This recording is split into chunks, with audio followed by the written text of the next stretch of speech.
Porque anunciar o evangelho não é escolha, é missão. Seja muito, muito bem-vindo ao nosso episódio do Rota 916. Hoje encerramos a temporada com um tema que é verdadeiro chamado, um despertar espiritual. A gente vai caminhar um pouco hoje sobre histórias bíblicas que vão ecoar, né, até os nossos dias, e histórias de Jonas, da Babilônia, Belsazar, Ciro. A gente vai trabalhar forte nas imagens do fim, né? As imagens que apontam para as decisões que a gente faz agora. E eu não tô sozinho nessa, a gente tá aqui com o Vitório. E aí, Vitório? Opa, pessoal, mais um episódio, o último dessa temporada. Vamos fechar com chave de ouro agora, hein? Boa. Bom demais, a gente tá com o Danilo. Opa, tudo bom, galera? Vamos firme, mais um aprendizado aqui, firme e forte. E a gente tá também com o Greg. Boa noite para nós aqui agora, para você, não sei qual que é o horário que você está vendo aí. Vamos nessa, num lugar novo, Numa posição. Uma posição nova aqui. Esse lugar aí esse tem lugar o mel. aqui é abençoado. É bem suado. Agora você tá enrolado aí. Se travar um pouco, gente, É por causa o do lugar. É uma travadinha de boa. Queria começar iniciando aqui, então, com a oração. Greg, você ora pra gente? Oro, vamos fechar nossos olhos e oremos. Querido Deus, amado Pai que estás no céu, Senhor, Deus Todo-Poderoso, muito obrigado, Senhor, por nos trazer aqui, novamente reunidos para falar de Ti. Peço, Senhor, que o Senhor derrame o Seu Espírito Santo sobre nós, sobre as pessoas que estão escutando, para que tudo aquilo que seja falado aqui, tudo aquilo que seja, toda ideia que for trocada aqui, que mexa com o nosso interior e com o interior das pessoas que estão nos ouvindo. É isso, Senhor, que eu te peço e te agradeço em nome do seu Filho amado Jesus. Amém. Amém. Bom demais a gente, como falou, né, falar um pouquinho mais sobre alguns personagens, essa é a palavra, personagens da Bíblia. E tem uma questão, né, que quando você é o único, eu não sei se você que está aí do outro lado, mas se você está tão dentro do contexto cristão, assim, se você já teve experiências com a galera de fora, mas eu fiz faculdade e na faculdade era só eu, basicamente religioso, assim, adventista, né? E realmente eu era o único sóbrio, né, na confraternização, nos encontros, né? Eu era o cara o motorista do rolê, né? Era tipo isso, basicamente, né? Então todos os encontros que a gente fazia, era massa, tá ali com todo mundo junto, reunido, mas a galera encarcava o arco mesmo. E basicamente eu era o único sóbrio ali naquele momento, né? Onde a gente tenta, né, avisar que tá assim, tá assado, tem esse perigo, tem esse outro. E basicamente Jonas, ele passou por esse momento. Basicamente ele era o único sóbrio, o único enraizado ali a Deus no momento da vida dele. Só que ao invés dele, como eu posso dizer, ao invés dele trabalhar em cima disso, ele fugiu dessa responsabilidade, né, mais ou menos. E, gente, vocês já sentiram ali com vocês essa questão de fugir da responsabilidade, onde você se pegou como o único responsável por aquilo e deu uma forma de fugir dessa responsabilidade?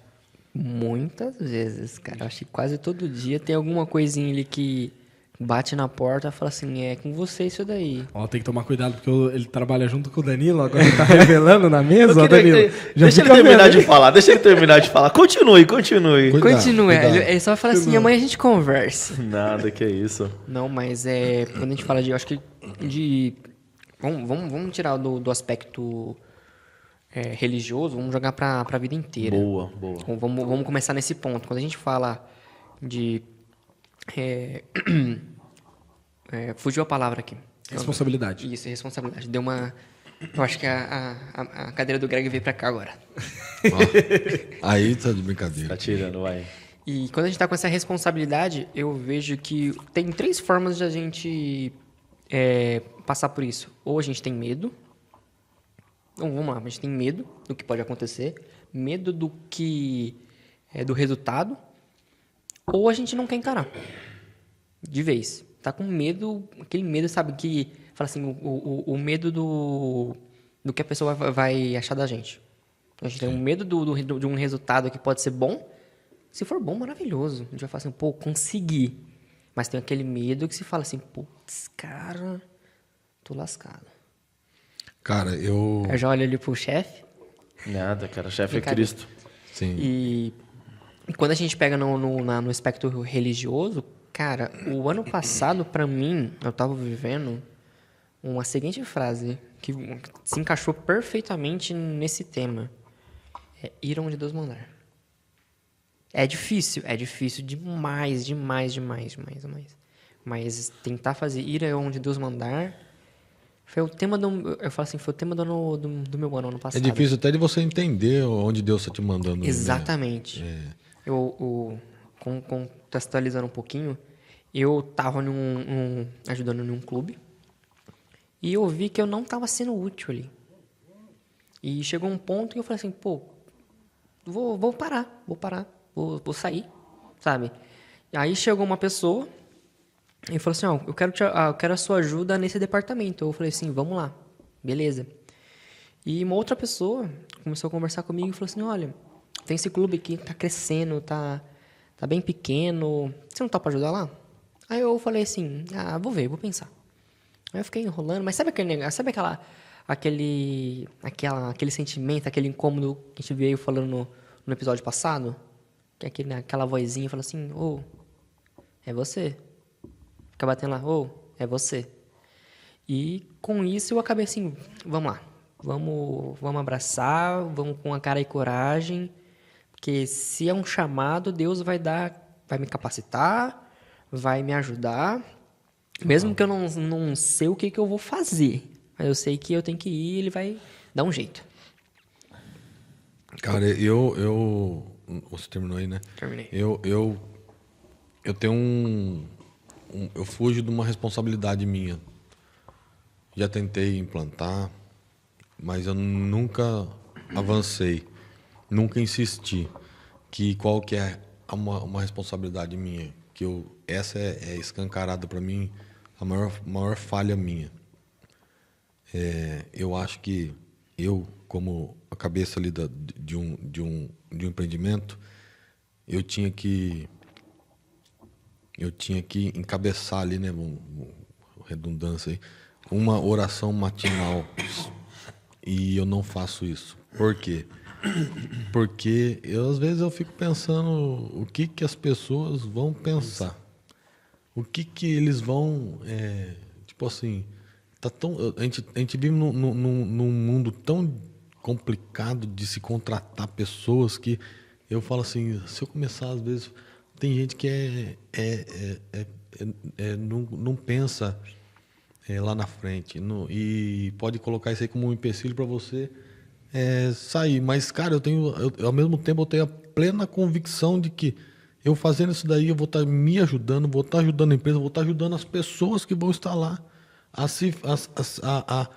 a melhorar a vida delas particular, a melhorar, a me enxergar diferente, porque não sei qual que é a visão que meus funcionários têm de mim. Me enxergar diferente. E eu fico deixando para amanhã, deixo para amanhã. No começo do ano eu comecei, foi 2, 3, teve um dia ou outro... Teve um dia ou outro que eu cheguei um pouquinho mais tarde, que eu tinha compromisso na parte da manhã, não fiz, e aí nós somos em 13. E eu chamei todo mundo e sempre tinha 2, 3 que vinham para essa oração que eu tenho que melhorar muito, até para ela ser mais agradável. E aí foi 2, 3, 2, 3, 2, 3, e os outros ficavam ali esperando a gente acabar para começar a trabalhar. E, cara, eu sinto que essa é uma responsabilidade que eu fujo dela todo dia. E me deixa triste isso. Só que, ao mesmo tempo, eu não coloco o pé na água para atravessar o mar, entendeu? Então, vamos lá. Orem por mim aí para que a gente consiga falar de Deus para essas pessoas aí. Eu vejo que sempre tem duas formas, né, da gente fugir de algo. Um é, como o próprio Vitório trouxe, né, quando a gente tem medo das consequências, do que pode causar, do que pode É o acontecer, medo que eu tenho, né, tipo assim. pré-julgamento, o que seja. Mas também tem um lado do porquê o Jonas fugiu. Que eu não sei se essa é a melhor palavra, mas é ego. Não tô falando que esse é o caso do Gregory, tá? Jamais. Mas Eu acho que seria a preguiça de fazer. Não, acho que não é preguiça, não. É ego mesmo, no sentido de... Por exemplo, o Jonas, quando chegou nesse... Ele... Ai, como que é o nome? Ele fugiu no sentido de... eles não merecem. Praticamente assim, poxa, eu tô escolhido, Entendi. mas eles não merecem ouvir isso, né? Então, existem essas duas formas. Pô, tenho medo do que vai acontecer, ou tenho um receio do que pode acontecer, ou, cara, não tem o que eu falar para essa pessoa. Ela não vai ouvir, não vai avançar, esquece, tchau, e bora para outra. Né? É igual você entregar lanche à noite na Cracolândia. É. Tipo assim, você vai lá... Você vai lá entregar o lanche, falar uma palavra, mas você fala assim, se eu só entregar o lanche já tá certo. Na verdade, não, né?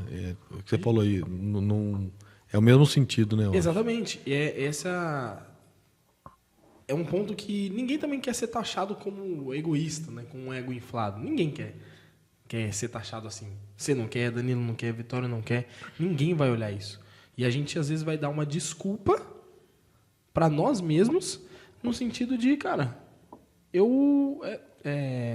pode acontecer isso comigo, pode ser aquilo, mas às vezes é só o nosso ego. E eu falo isso, né, que é muitas vezes só o nosso ego não deixando ir para que, não vai fazer sentido, não tem por que continuar, não tem por que fazer isso, né?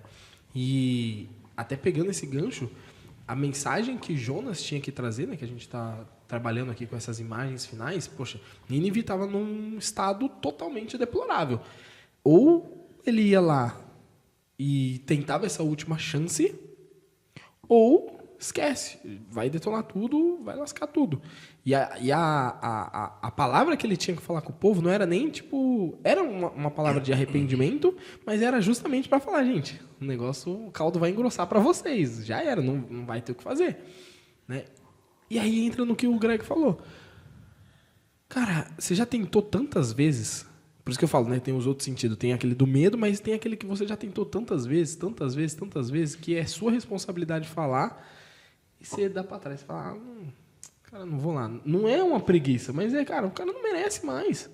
Já falei uma, já falei duas, já falei três, já falei quatro, já falei cinco e o cara não avança, não segue, sabe? Eu acho que seria...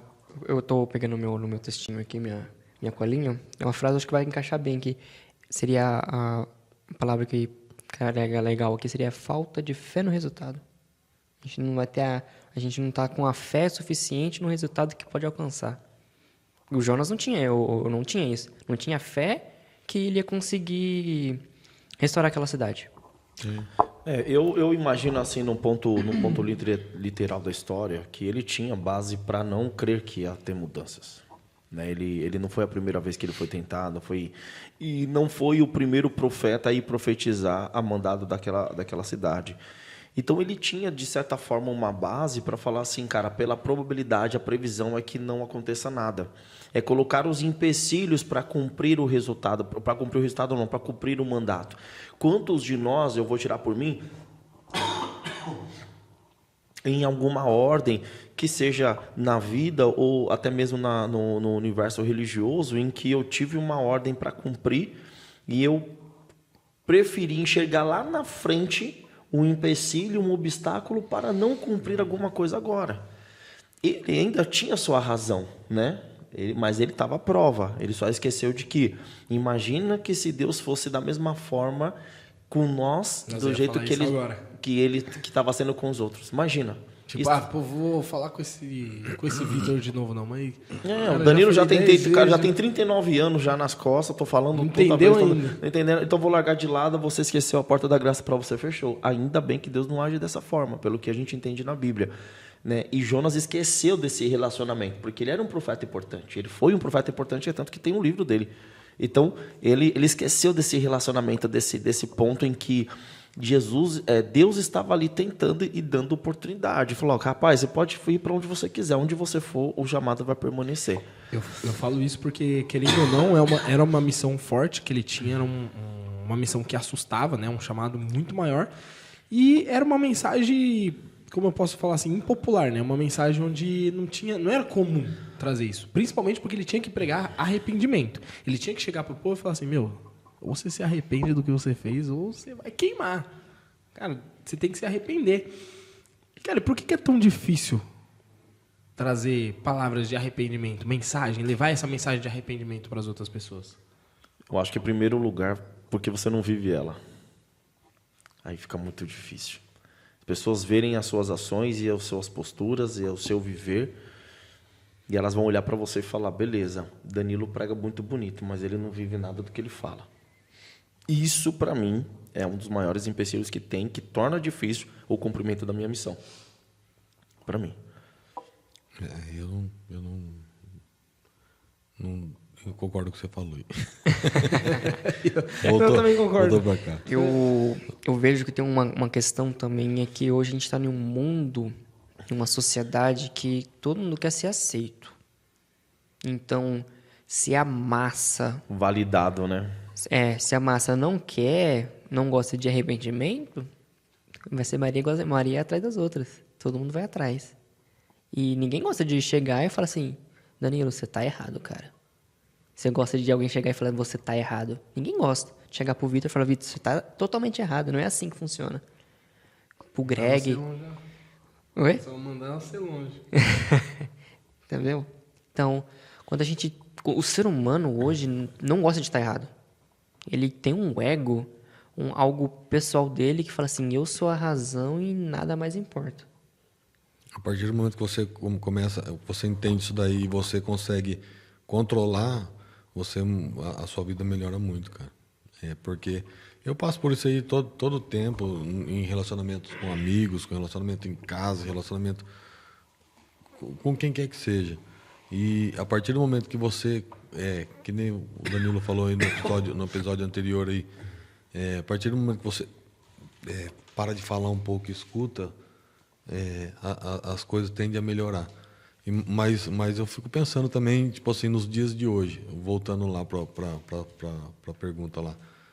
É a mesma coisa que hoje, sei lá, você escutar um chamado de Deus, não sei como é que foi chamado para Jonas, mas escutar um chamado de Deus, entender que foi ele que fez e falar assim, vai lá na Coreia do Norte e você vai pregar lá.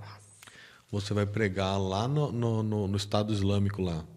Eu acredito que era a mesma, se não a mesma, mas uma ideia bem parecida com que o povo vivia em Nínive. Tudo bem, Nínive, eu acho que eles adoravam outros deuses também, né? Oxi. Né? Forte. Então, e agora você imagina, você, Vitor, ou qualquer um de nós aqui, você vai ter que ir lá no Estado Islâmico lá e começar a pregar e falar de Deus lá. É triste, a hora que você se vê no barco, você vai pular também. É difícil, cara. E eu estava analisando aqui, mensagem de arrependimento, quando a gente vai falar com a pessoa, no começo dói. A pessoa não vai gostar, não vai nada. E é igualzinho o livro do Apocalipse, né? Não é um livro da perdição, é um livro que fala de amor. E eu vejo que a mensagem de arrependimento também é uma mensagem de amor. Pra gente chegar pra pessoa e falar assim, ó, você tá errado, mas tem uma pessoa aí que tá te esperando, que quer que você mude, que vai te aceitar. Às vezes eu fico pensando que Jonas, ele não queria ir, eu fico pensando que também pode ser por um medo. Porque... Eu penso no medo, cara, medo. Porque assim, às vezes a gente pinta Jonas também, lógico, tem o ego assim, né? Pô, esse povo não dá mais, mas às vezes é mais para mascarar o sentido de, cara, se eu for lá e falar vou tomar pau. Os caras vão arrebentar minha cabeça, já era, eu vou morrer, não quero isso, né? Então tem esse lado do medo também. Porque é uma mensagem forte. E é louco porque você não sabe qual que vai ser a reação da outra pessoa do outro lado com a mensagem que você vai trazer. Mesmo eu estava fazendo um lançamento, né? Que a gente atua lá na agência. E o lançamento foi muito ruim. Muito, muito, muito ruim. Teve golpistas e tudo mais, né? Pegando. E aí eu tava... Tem um cara que trabalha comigo, que é o Lucas, né? E aí eu tava assim, tipo... Falei, Lucas, Cara, eu tô esperando o pior dessa reunião. Que o Alex, né, que era a pessoa do outro lado, né, que estava comigo nesse projeto, ele que é o marido da Expert, ele que a gente estava fazendo. E aí eu falei, cara, eu acho que ele vai reclamar até amanhã, que ele vai, jogar tudo em nós, a culpa em nós, vai brigar com a gente, vai fazer tudo, assim, sabe? E aí a gente abriu a reunião, eu comecei a falar, comecei a trazer, cara, pedir desculpa porque o negócio estava ruim. Lógico, não era culpa de ninguém, né? Mas foi ruim e tudo mais. E ele, aceitou tranquilo, entendeu como foi. Você já vai com preconceito. Já, não, argumentou bem, né? Argumentou a favor de tudo que a gente fez, mas era percalço do rolê em si. E aí eu falei, nossa, me preparei pro pior aqui, achei que o cara ia tacar 10 pedras em cima da gente. Mas não, ele recebeu totalmente tranquilo. E às vezes é essa visão, né? Deus... Eu tenho certeza que foi o dedo de Deus trabalhando em cima ali com o pessoal de Nínive para poder o pessoal arrepender, mesmo que estivesse na pior das situações ali. Mas o povo se arrependeu. Infelizmente, posteriormente, a gente sabe que ferrou mais ainda, mudou, voltou tudo de novo, né? E aí não teve mais saída. Mas às vezes é literalmente isso. Realmente tem um risco iminente, né? No caso de Jonas tinha um risco iminente. Mas ele precisava fazer, né? Porque... E aí entra um ponto importante que não tem para onde correr, crianças fazem o que gostam e adultos fazem o que precisa ser feito. Esse é o ponto. O ponto principal de tudo isso aqui é que para Jonas é assim, ele sabe o que precisa fazer, mas ele hesitou. Gregory trouxe aqui, é um puxão de orelha também, Gregory, mas, cara, o Gregory sabe que a única coisa que ele precisa fazer e o que ele tem que fazer. Sim. Cara, eu sei o que eu tenho que fazer e é só eu fazer. Danilo, a mesma coisa, sabe o que tem que fazer e é só fazer. Vitória, a mesma coisa. E o ponto principal é que a gente começa a dar desculpas, começa a dar pontos, começa a querer justificar essas intenções, essa visão na nossa cabeça para ficar mais fácil e a gente poder aceitar e achar que é diferente, que é para o outro lado. Tem um ponto diante de tudo isso que você está falando. Quando você vai diante do seu cliente ali, era seu cliente. Quando você vai diante do seu cliente, se você toma uma ação, você faz uma coisa. Você assume a sua responsabilidade. Independente do que você falou. As ações e tudo que aconteceu, cara, não é culpa de ninguém, aconteceu, mas eu me coloquei num ato de responsabilidade. E Jonas, o que é responsabilidade? É você se tornar responsável por uma ação posterior diante da sua ação. Então, ele não queria, de certa forma, ficar responsável caso o povo não se convertesse, porque seria a responsabilidade dele. Assim ele entendia, assim eram os profetas e suas missões. Então, quando nós tomamos a nossa posição, nós assumimos a nossa responsabilidade, de repente, para você, é esse passo que precisa. Você saber que você tem uma responsabilidade perante Deus e perante as pessoas que ali estão com você. Se você parar para orar todo dia que venha um funcionário, mas se você transformar a vida dele, não é o que a gente fala. Quando nossa igreja se reúne para fazer atos evangelísticos, não é isso que a gente comenta? Cara, diante de tudo isso aqui, nós estávamos no Campuri lá com 3.000 pessoas, a gente estava num ponto alto que a gente conseguia ver todo o acampamento e a gente olhou um para o outro e falou, cara... Imagina tudo isso aqui, se converter uma pessoa, se converter uma criança, um adolescente, cara, o plano de Deus foi executado, foi feito. É nós assumirmos a nossa responsabilidade. É nós se tornarmos responsáveis por uma ação que vai vir pós a nossa ação. Então foi o que você fez. E você foi, de repente, da forma que Deus brandou o coração do faraó, brandou o coração do seu cliente, por você ter assumido a responsabilidade diante daquela ação. E aí, de repente, eu acho que é isso que falta para o chamado do cristão. É ele bater no peito e falar, não, eu vou ter que ser responsável por isso. E cumprir com o compromisso, cumprir com o papel. Mas, às vezes, não é só uma forma bonita da gente falar que, tá tudo bem? Não, porque não está tudo bem. Porque você não consegue saber que aquela sua ação, mesmo você assumindo o seu papel, você assumiu a responsabilidade, você sabia da ação que ele ia tomar? Você preveu. E mesmo assim você tomou a responsabilidade da ação ali do que aconteceu. Então não é só uma forma de pintar que está tudo bem, porque você não sabe o que vai acontecer após aquilo, só que você precisa fazer o quê? ser responsável. Você precisa tomar ação. Você precisa fazer acontecer. E aí, assim, não vai ser só uma forma bonita. Eu não sei o que vai acontecer depois. Danilo, vai pregar. Tá bom, cara, eu vou pregar, mas o que vai acontecer ali? Eu não sei. Eu só vou executar, eu só vou fazer. É tanto que depois a prova veio. Ele foi e o que aconteceu? Diante de todos os recursos, todos os medos dele. O povo de Nínive se perdeu, mas no momento em que ele pregou, eles se converteram. Então, assim, faça. Só vai. E se não der certo? Cara, algum propósito vindo de Deus teve para você fazer aquilo. O mandado. Você entendeu que o chamado foi esse? Porque também tem mais ou menos um episódio que nós estávamos conversando atrás, né? Em que momento que eu vou entender de que foi um chamado de Deus para me cumprir essa ação? Eu estou orando todo dia na minha empresa, cara, e não aumenta o volume de pessoas que vêm. Nossa, já faz 2 anos que eu oro, é uma pessoa. E se foi uma pessoa? E se era para uma pessoa? E se não era para ninguém, era para você se moldar? Algum propósito vindo de Deus vai ter serventia.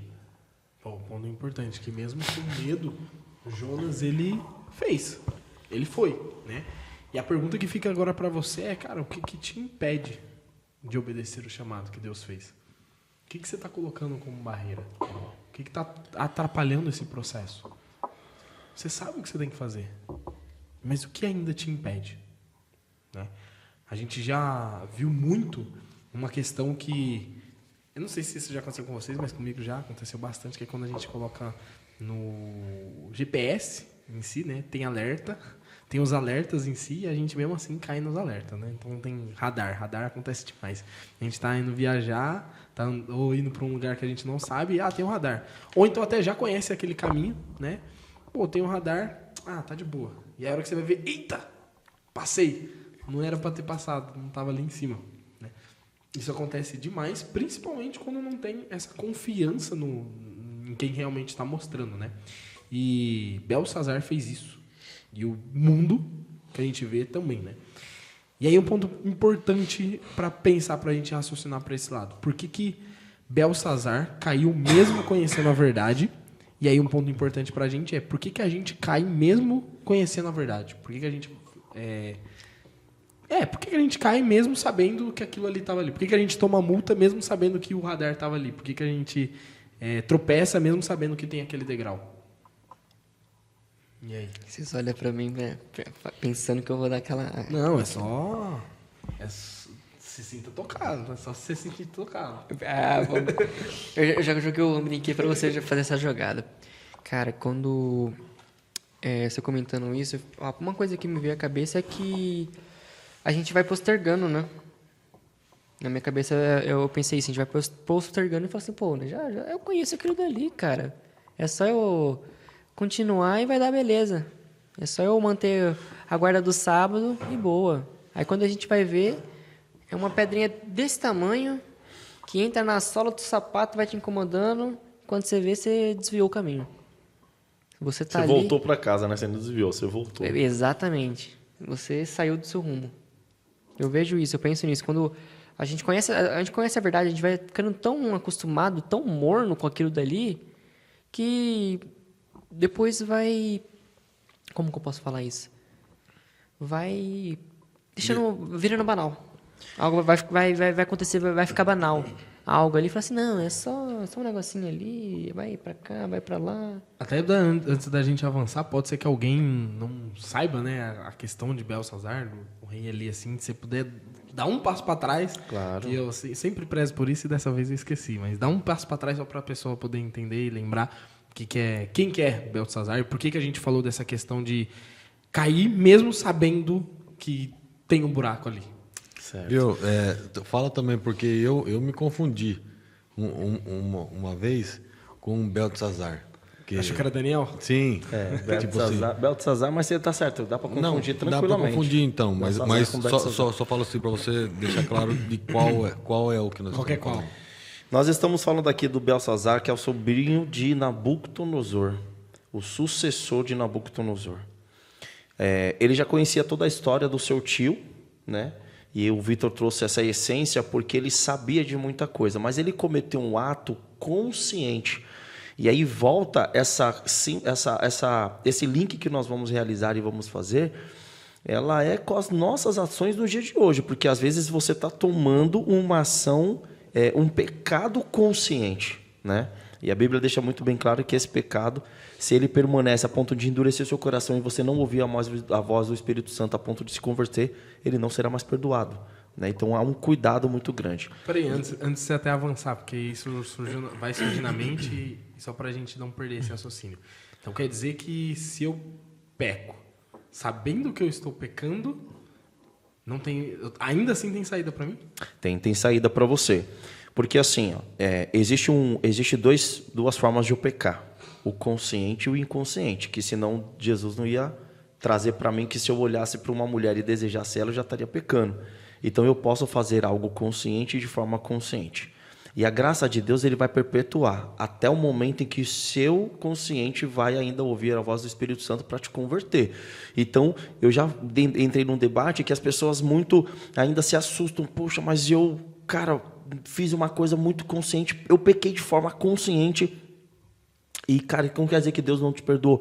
Deus ele vai te perdoar. Mas se você insistir no pecado de forma consciente, você vai endurecer o seu coração.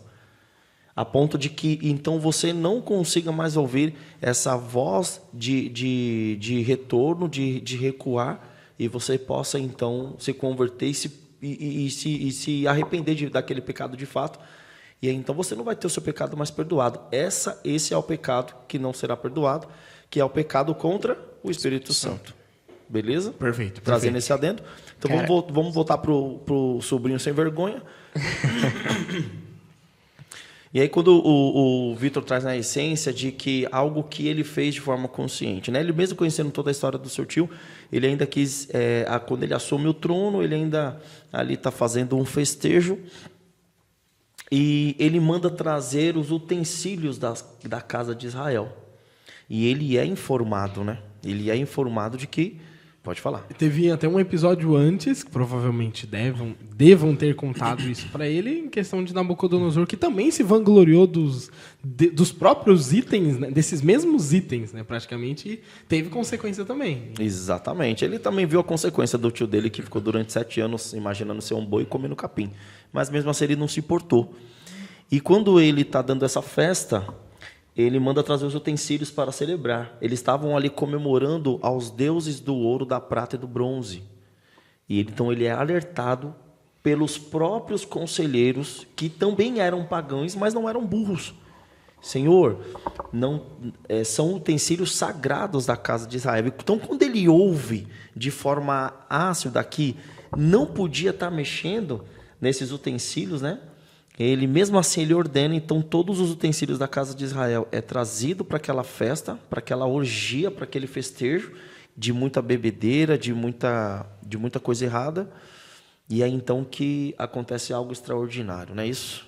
Entra ali uma mão e começa a escrever na parede. E aí, de novo, Daniel é chamado para desvendar outro mistério. E aí, Daniel é chamado...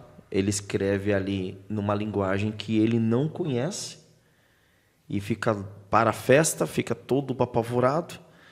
Daniel é chamado, a esposa, a prima dele, se eu não me engano, prima ou esposa, agora fugiu só essa parte, fala para ele também de Daniel, alguém que pode interpretar para você. A mãe dele, perdão, a mãe de Belsazar, fala que existe, então, alguém ali na aldeia que consegue sim interpretar, que é capaz de interpretar. Então, Daniel é chamado novamente. E quando ele olha para ele, ele simplesmente lê que a sentença de Belsazar,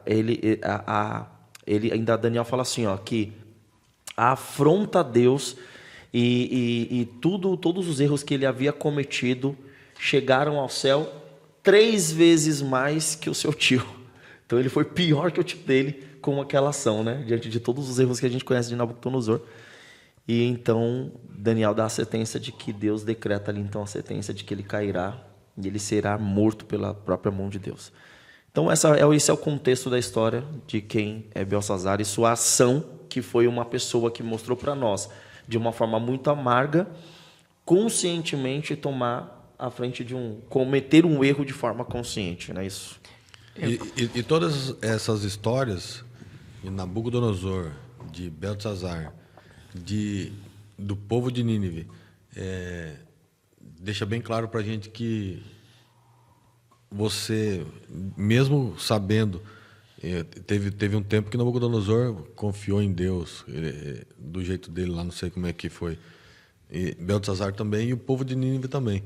Eles perderam o foco em algum momento e Ficou banal. Teve 3 vezes em que Nabucodonosor, eu acho que ele tentava enganar Deus. Na cabeça dele, eu acho que ele tinha um êxtase ali de fé na hora.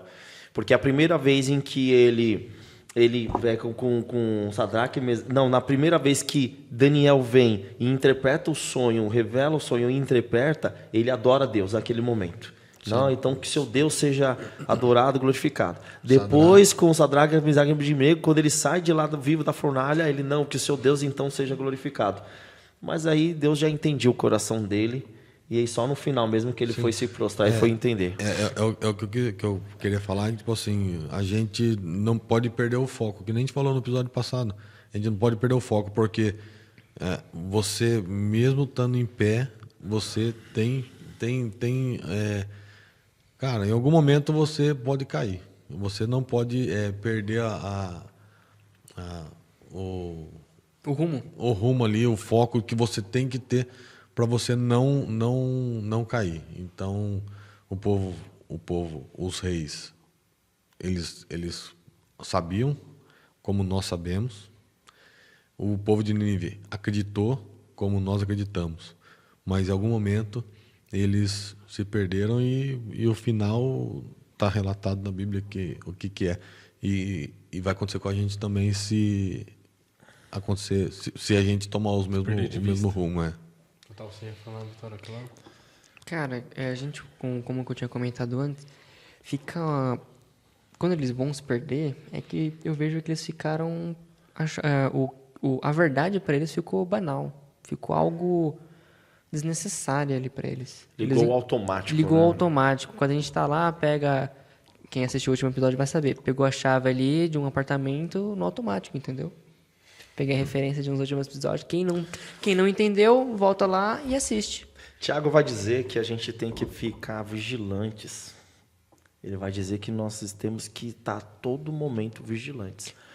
Até para cumprir algo que nós fazemos, e eu me coloco, obviamente, nisso, até que me coloco como em primeiro errôneo, de frequentar até mesmo a religião e seguir as suas doutrinas ou até mesmo as leis de Deus de forma automática.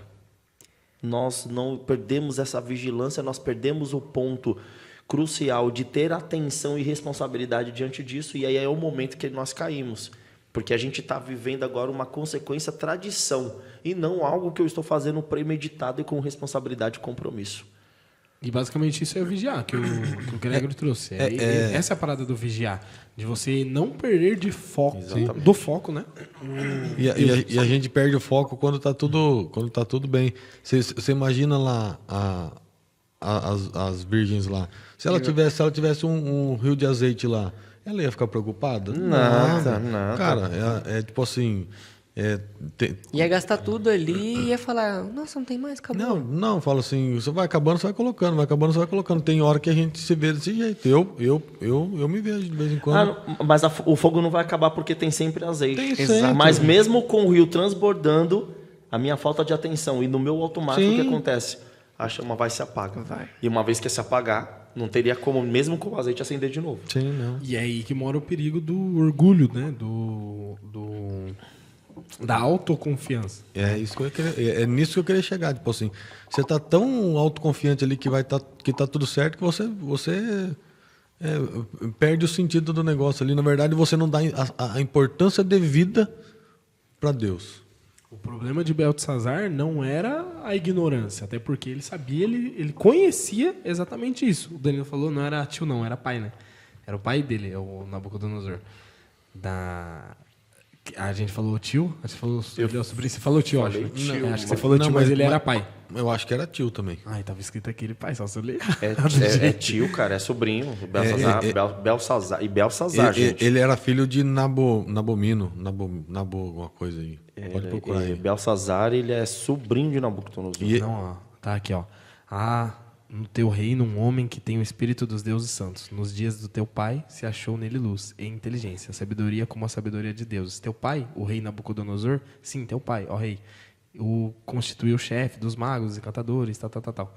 Se eu não me engano, era pai, porque era rainha mãe, né? Então tem, mas também independente. Sim. O Não, ponto principal independente. é que ele sabia. Ele sabia de tudo que tinha que falar, de tudo que tinha que fazer.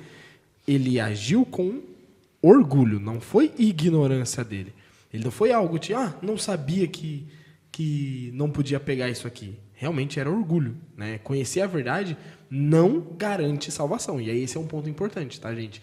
Por mais que você esteja ali ouvindo, entendendo tudo que a gente está trazendo, o motivo de tudo que a gente está trazendo aqui, por mais que você conheça, conhecer não garante a salvação.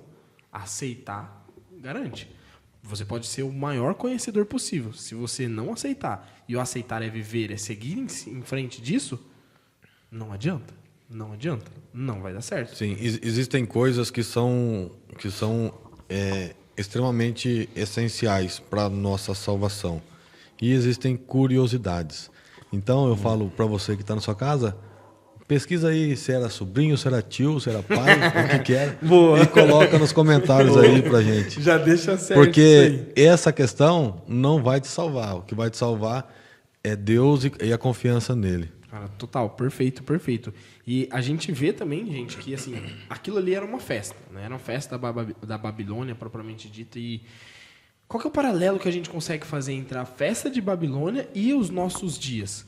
Eu não acredito que festa da Babilônia seja só uma festa fora do contexto religioso. Que acho que tem N outros, porque a chance de uma pessoa que está inserida no contexto cristão olhar e falar assim, a festa da Babilônia é a mesma coisa que as festas que a gente vê aqui, as festas do mundo, tecnicamente. Mas qual que é o paralelo que vocês veem? Assim? Eu não acredito que seja isso. Mas quais outros se tem outros paralelos para vocês?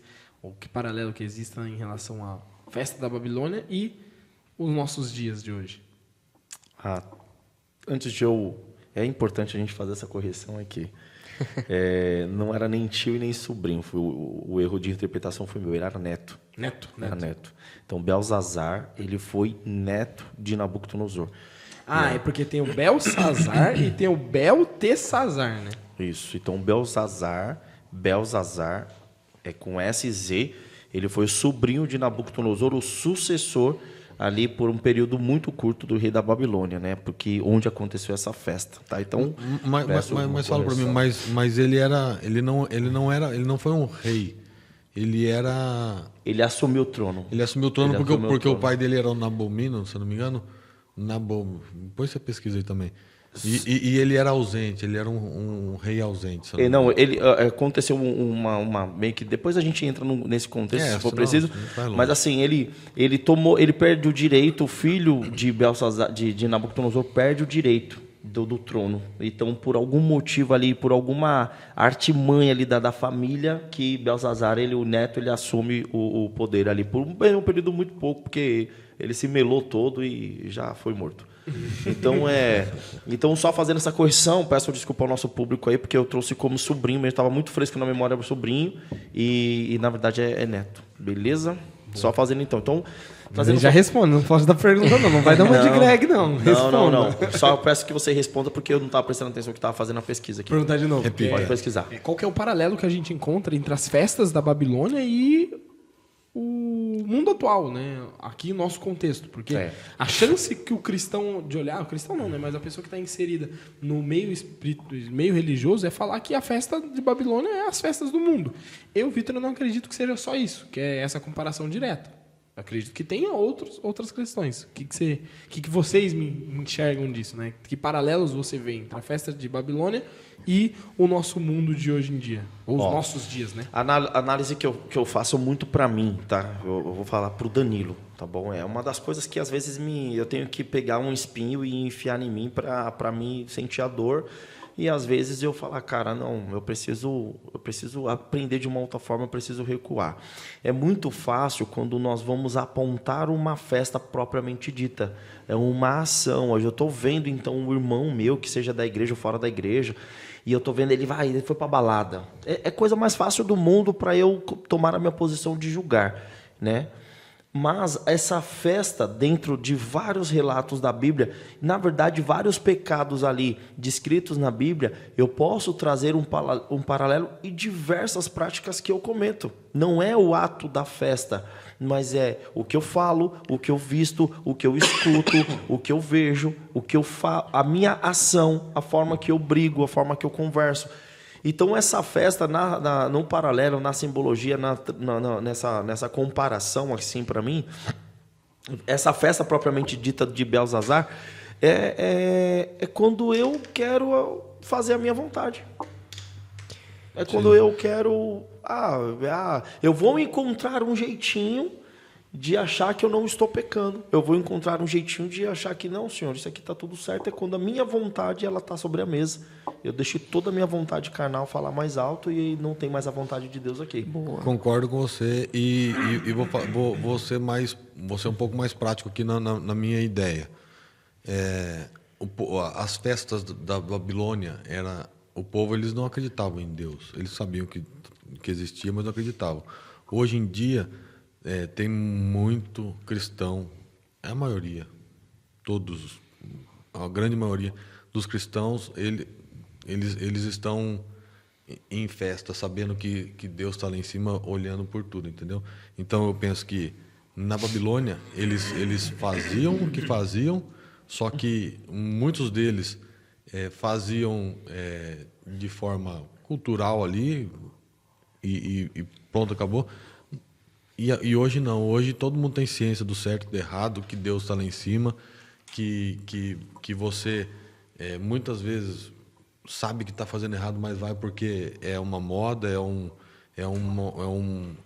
movimento legal, tá tendo festa do peão de Americana e tudo certo para quem vai. Eu acho que, cara, você pode ser feliz onde você quiser, mas você tem que ter ciências e que esse lugar não é um lugar que Deus gostaria que você estivesse, mas... É uma analogia que a gente, acho que desde criança a gente chega a ouvir, né? Que será que Deus vai me acompanhar em certo lugar que eu estou indo?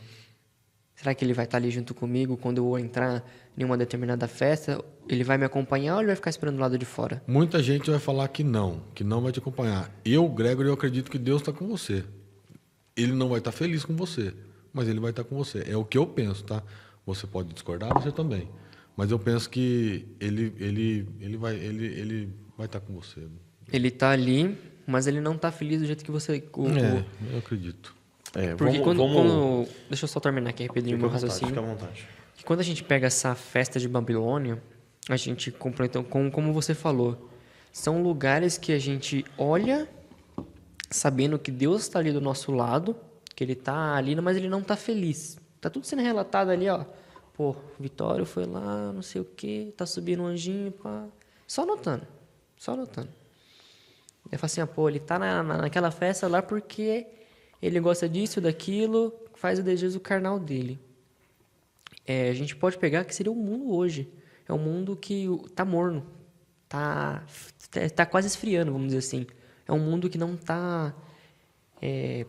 vamos jogar essa direto, não tá acreditando mais em Deus. Tá totalmente perdido.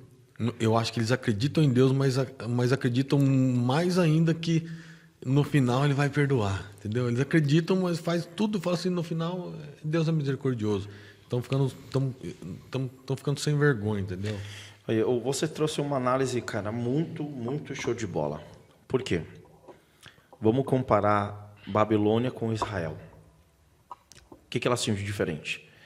Aqui eu tenho uma cidade santa, eu tenho um povo santo, com alguns pagãos introduzidos. Aqui eu tenho uma cidade pagã com alguns cristãos introduzidos. Bem diferente essa realidade, quando você traz para hoje. Eu entendi, e eu acho que de repente, quando você fala que você acredita que Deus vai estar em todo lugar, é porque Deus ele é onipresente. Obrigatoriamente, se eu acredito em um Deus onipresente, obrigatoriamente ele está em todos os lugares. Sim. Porém, eu não posso acreditar que ele por ser Deus, ele está em todos os lugares de forma onipresente, porque ele é onipresente, mas eu não acredito que a tua graça e a tua proteção esteja em todos os lugares. Por que eu falo isso, cara? Se a gente for pegar a Boate Kiss, o que aconteceu? Deus estava presente porque ele é onipresente, mas ele então, de forma consciente, deixou todos aqueles jovens morrer.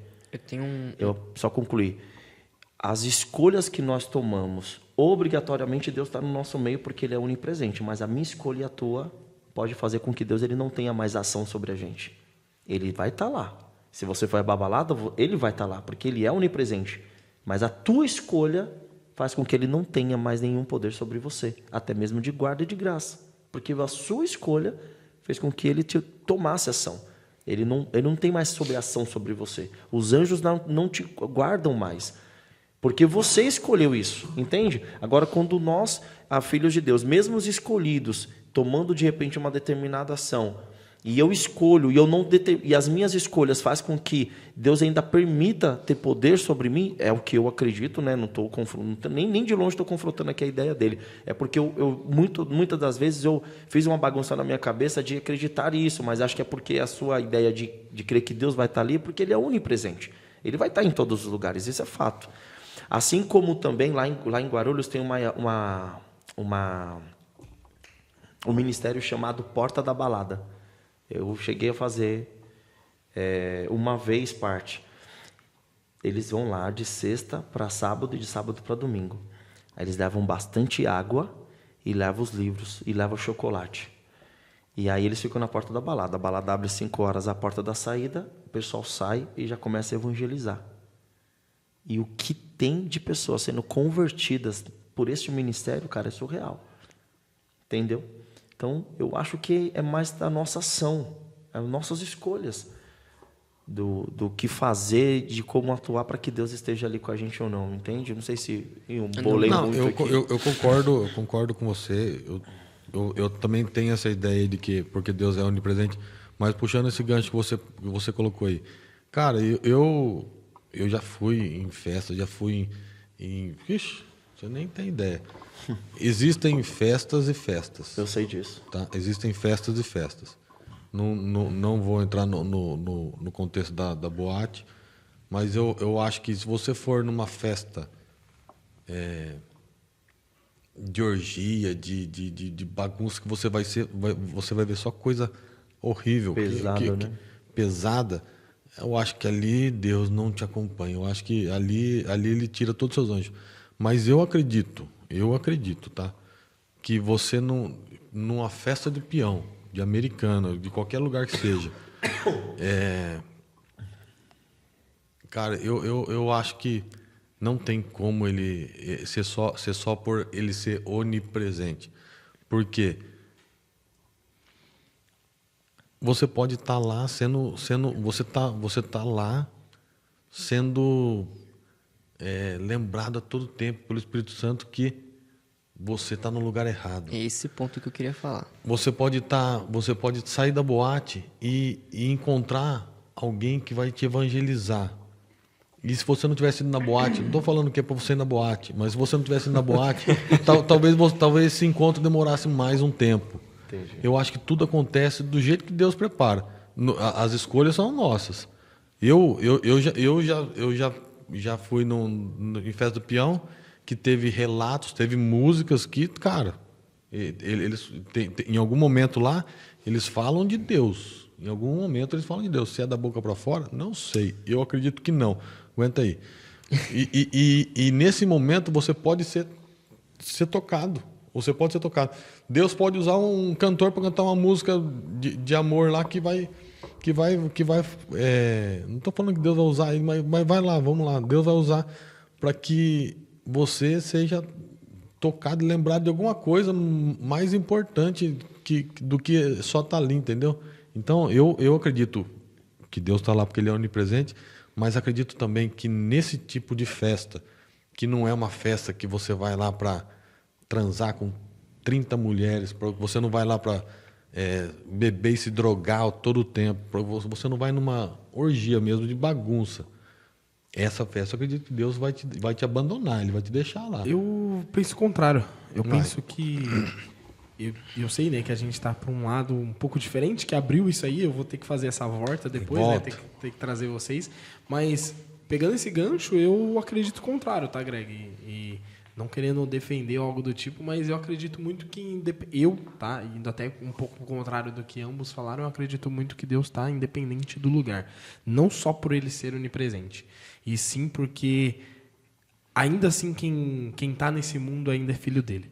Sim. Há possibilidade para todo mundo. Quando a gente vê dessa forma, a gente está meio que comparando. Poxa, a gente está literalmente comparando um ambiente, colocando na balança do pecadinho e do pecadão. E se a gente fosse falar para isso, a prostituta que está num lugar desse, ela não teria possibilidade nenhuma de se salvar em nenhum momento, ou só quando ela está fora daquele ambiente.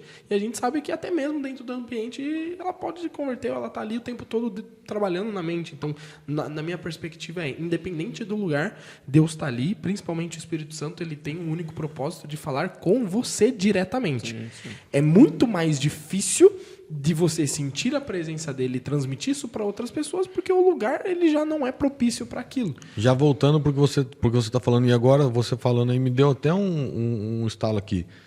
Cara, se Deus não se fizesse presente, ele não mandaria Jonas lá. Exato. Porque ele sabia que tinha gente lá com jeito. Sim. Então, como é que ele sabia que tinha gente lá com jeito? Porque ele se fazia presente lá. E era uma cidade perdida, mas Deus estava lá olhando pelos seus filhos. E mandou alguém para evangelizar no fim da balada. E entendeu? Antes de acontecer qualquer coisa, esse é um ponto importante. Deus sempre dá um aviso. Antes de qualquer decisão ser tomada por ele de salvar ou não salvar, digamos assim, né? Que a gente está trazendo isso. Mas ele sempre dá um aviso, né? A gente viu em outras semanas, outros episódios, justamente isso. Que em todo momento, ele sempre dá um aviso. Isso aconteceu com Abraão, né? Antes de Sodoma e Gomorra, não foi do nada. Né, já tinha N avisos, e ele, antes de fazer o que tinha que fazer, ele falou com o próprio Abraão, com toda essa questão. Então, eu sei que a gente saiu para um lado, mas eu vejo muito dessa presença de Deus. E eu sei que também saiu para esse lado até pela pergunta que eu fiz. Poxa, então quer dizer que eu posso pecar, e mesmo consciente, Deus ainda me ajudar? E se eu estou consciente que eu estou naquele ambiente que realmente Deus não quer, eu ainda vejo que é a possibilidade dele salvar mesmo, e que ele está 100% ao dispor, porque uma comparação ainda, mas é ainda mais feliz ver um filho do estado que estava ser puxado para o lado certo em relação ao que... do filho pródigo em relação ao filho que já estava em casa. Né? Eu sei que é literalmente o ser humano comparando, né, os estados, para Deus é a mesma coisa, então o pecadinho e o pecadão é igual, então eu vejo que literalmente para Deus, o que importa realmente é tirar a pessoa dessa condição e falar, tamo junto nessa, vamos desfrutar desse céu juntos, assim, sabe? Já que eu comecei a ideia de falar que Deus fica na porta ali, vamos tentar voltar pro rumo. Pegando tudo que vocês comentaram aqui, e eu analisando aqui, faz sentido, ele vai nos acompanhar, porque... se ele não nos acompanha, quem vai nos alertar que a gente está errado? A gente tem duas opções aqui. Ou a gente vai endurecer o nosso coração e não vai mais ouvir, e a gente vai para as piores festas. Cada vez mais a gente vai piorando. Porque o ser humano, ele chega em um comodismo. Quando ele chega em um patamar, ele acha que é banal. Para ele já está ok, então ele quer algo a mais. Então ele vai buscar algo pior. Chegou naquele patamar... para ele já está normal, já é o normal dele, então ele vai buscar algo a mais. E quem que vai resgatar ele? Vai ser um pessoal que vai fazer um evangelismo 5, 6 horas da manhã na porta da balada? Pode ser. Ou vai ser o Espírito Santo? Creio, na minha visão, é mais o trabalho do Espírito Santo, nesse ponto. Que sempre vai estar ali, sempre falando assim, opa, não era para você estar aqui, hein? Lembra que sua mãe falou, com seus amigos... você lembra dos mandamentos? O que você está fazendo aqui? Sempre que a gente vai para algum lugar que a gente não, mesmo conscientemente ou não conscientemente, a gente fica com, eu não sei vocês, mas fica com aquele sentimento que bate ali em vocês e fala assim, cara, tá estranho aqui. Não sei o que é, mas tá estranho. Mas eu gosto até do que o Danilo falou, da visão, que é muito fácil pra gente pensar na questão da festa, a festa do mundo. Sim. Quando a gente está falando no contexto cristão. Mas é louco de pensar que essa festa pode estar acontecendo, essa separação está acontecendo com você dentro da igreja. Com você dentro, envolvido na obra, digamos assim. Você envolvido no contexto, você buscando a Deus e ao mesmo tempo mostrando para um que você está querendo mostrar para o pessoal que você está envolvido, quando na verdade você não está nada envolvido, né? Então, eu vejo que é muito cômodo a gente chegar e falar assim, não, lá fora, nas festas e tudo mais, sendo que Aqui virou dentro, do lado aqui dentro do podcast, da igreja, ou o que seja, a gente está agindo totalmente contrário, sabe? Eu posso dar um testemunho aqui, rapidinho? Depende. Brincadeira, fala assim. Um testemunho com relação ao que nós estamos conversando aqui. Cara, eu sempre fui eu nasci católico. Minha mãe sempre foi à missa, sempre nos levou e eu sempre tive muito respeito e até hoje tenho por ela, pelo meu pai, pelos meus avós. É do tipo de chegar e dar um beijo, pedir bênção. Legal. E sempre tive Deus no meu foco. Sempre tive Deus no meu foco. Mas em algum momento da minha vida eu me desviei. Desviei feio. Eu fui para orgias, eu fui para bebedeira. Minha mãe vai escutar agora, me perdoa, mas eu preciso de falar. Eu fui para as drogas. Ela não sabe, vai ser um baque para ela isso aí, mas tudo bem. Mas mãe sabe o que o filho faz, né? Então tomara que ela não seja de agora. Eu fui para muita coisa errada. Fui para balada LGBT, fui para onde você imaginar eu andei. Fui para casa das primas, cara, para onde você imaginar eu andei. E num dia, morava eu e mais 2 amigos, vamos para a festa de Americana. Eu adorava, cara. Eu enchia a cara, bebia. Ali em Piracicaba ainda não me drogava ainda, mas bebia demais. E a gente apostava quem beijava mais, quem pegava mais mulher. E cara, a gente morava em Piracicaba, nós fizemos uma via sacra de toda a festa de peão que tinha aqui, só não fui para Barretos. E um dia falou, vamos para Americana. Peguei e fui para Americana. Cheguei aqui, bebi tudo que tinha de uísque, tudo que tinha de cerveja. Bebia tudo, bebia aquelas gasolinas de avião, fazia. E eu sempre fui cara de pau, então eu beijava muitas meninas na balada.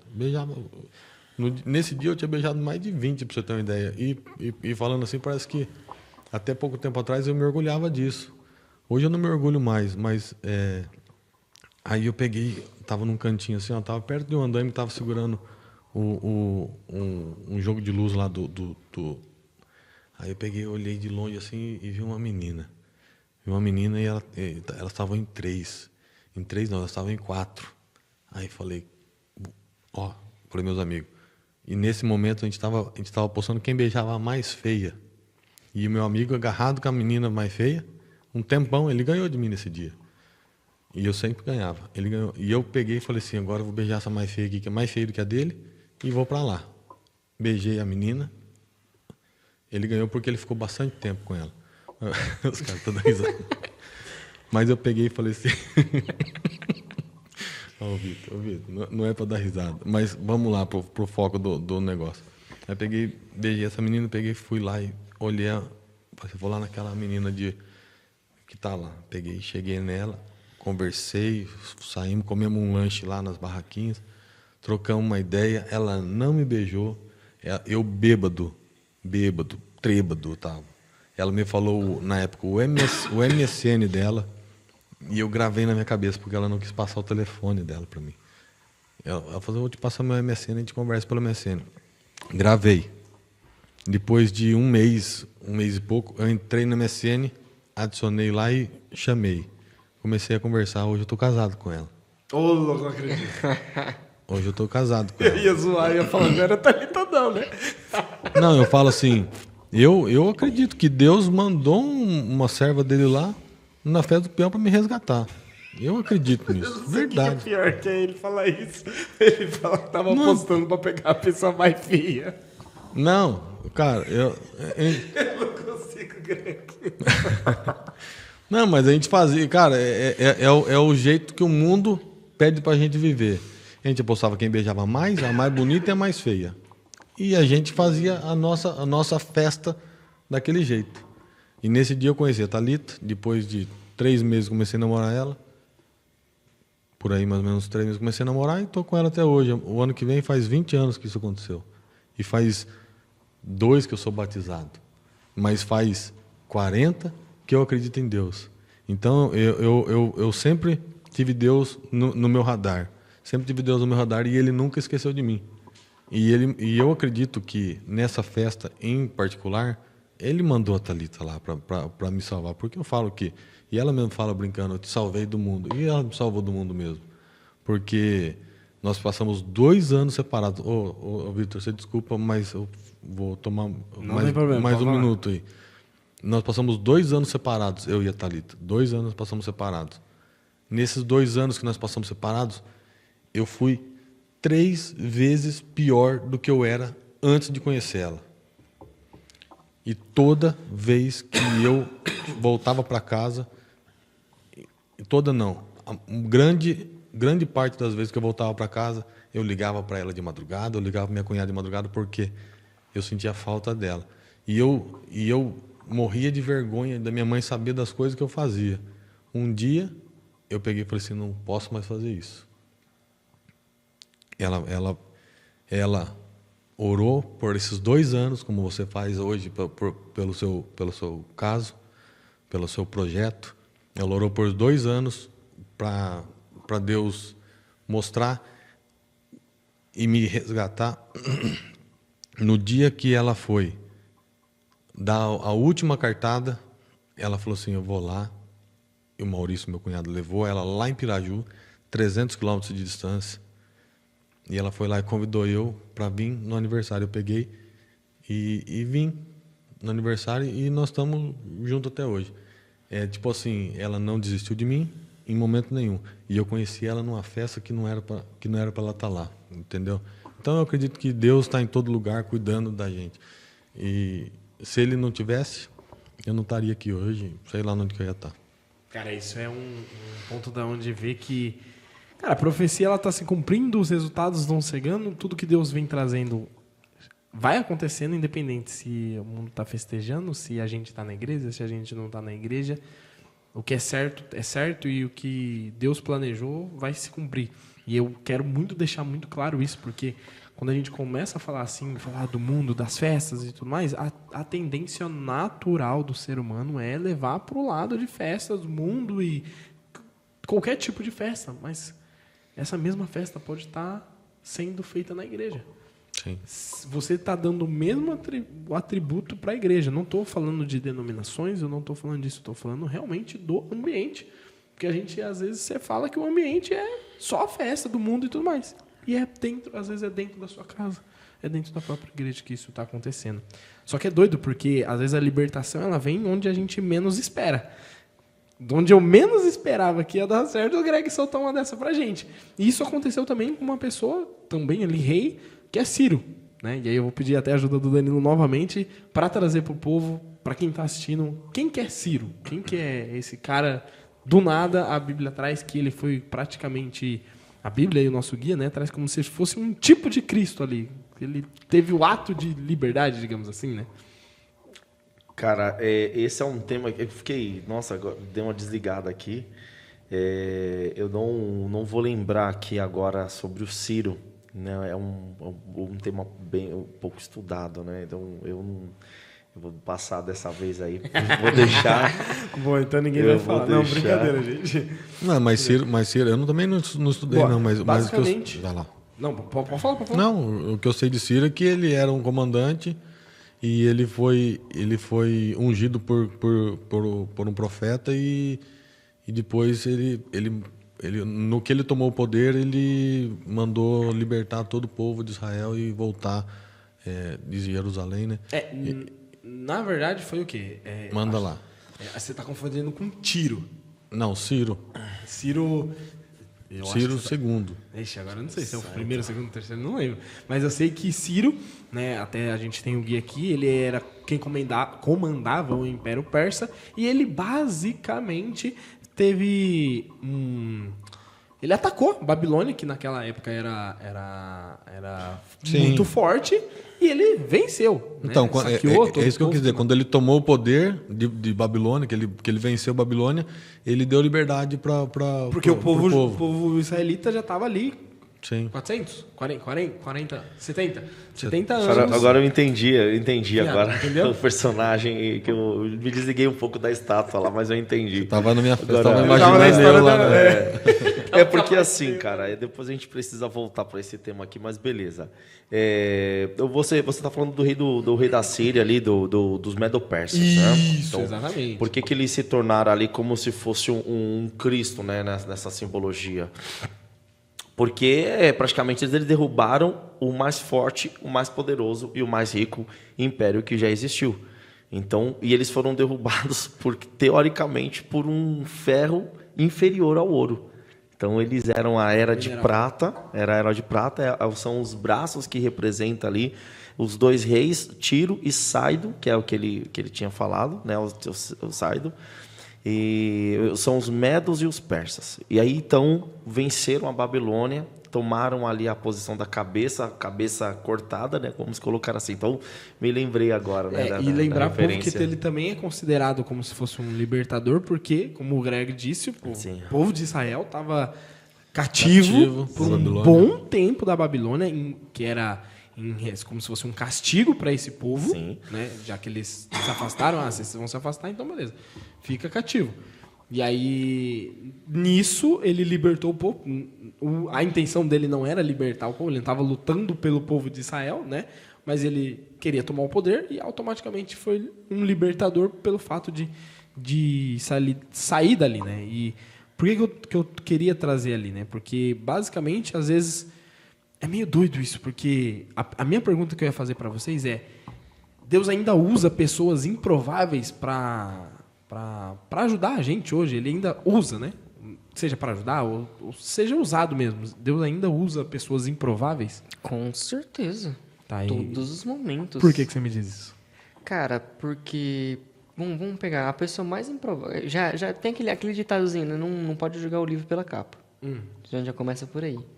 Então, a pessoa que a gente menos espera, acho que é a pessoa que vai mais evangelizar, que vai mais captar pessoas, vamos colocar nesse ponto. Porque senão você não vai dar nada para a pessoa.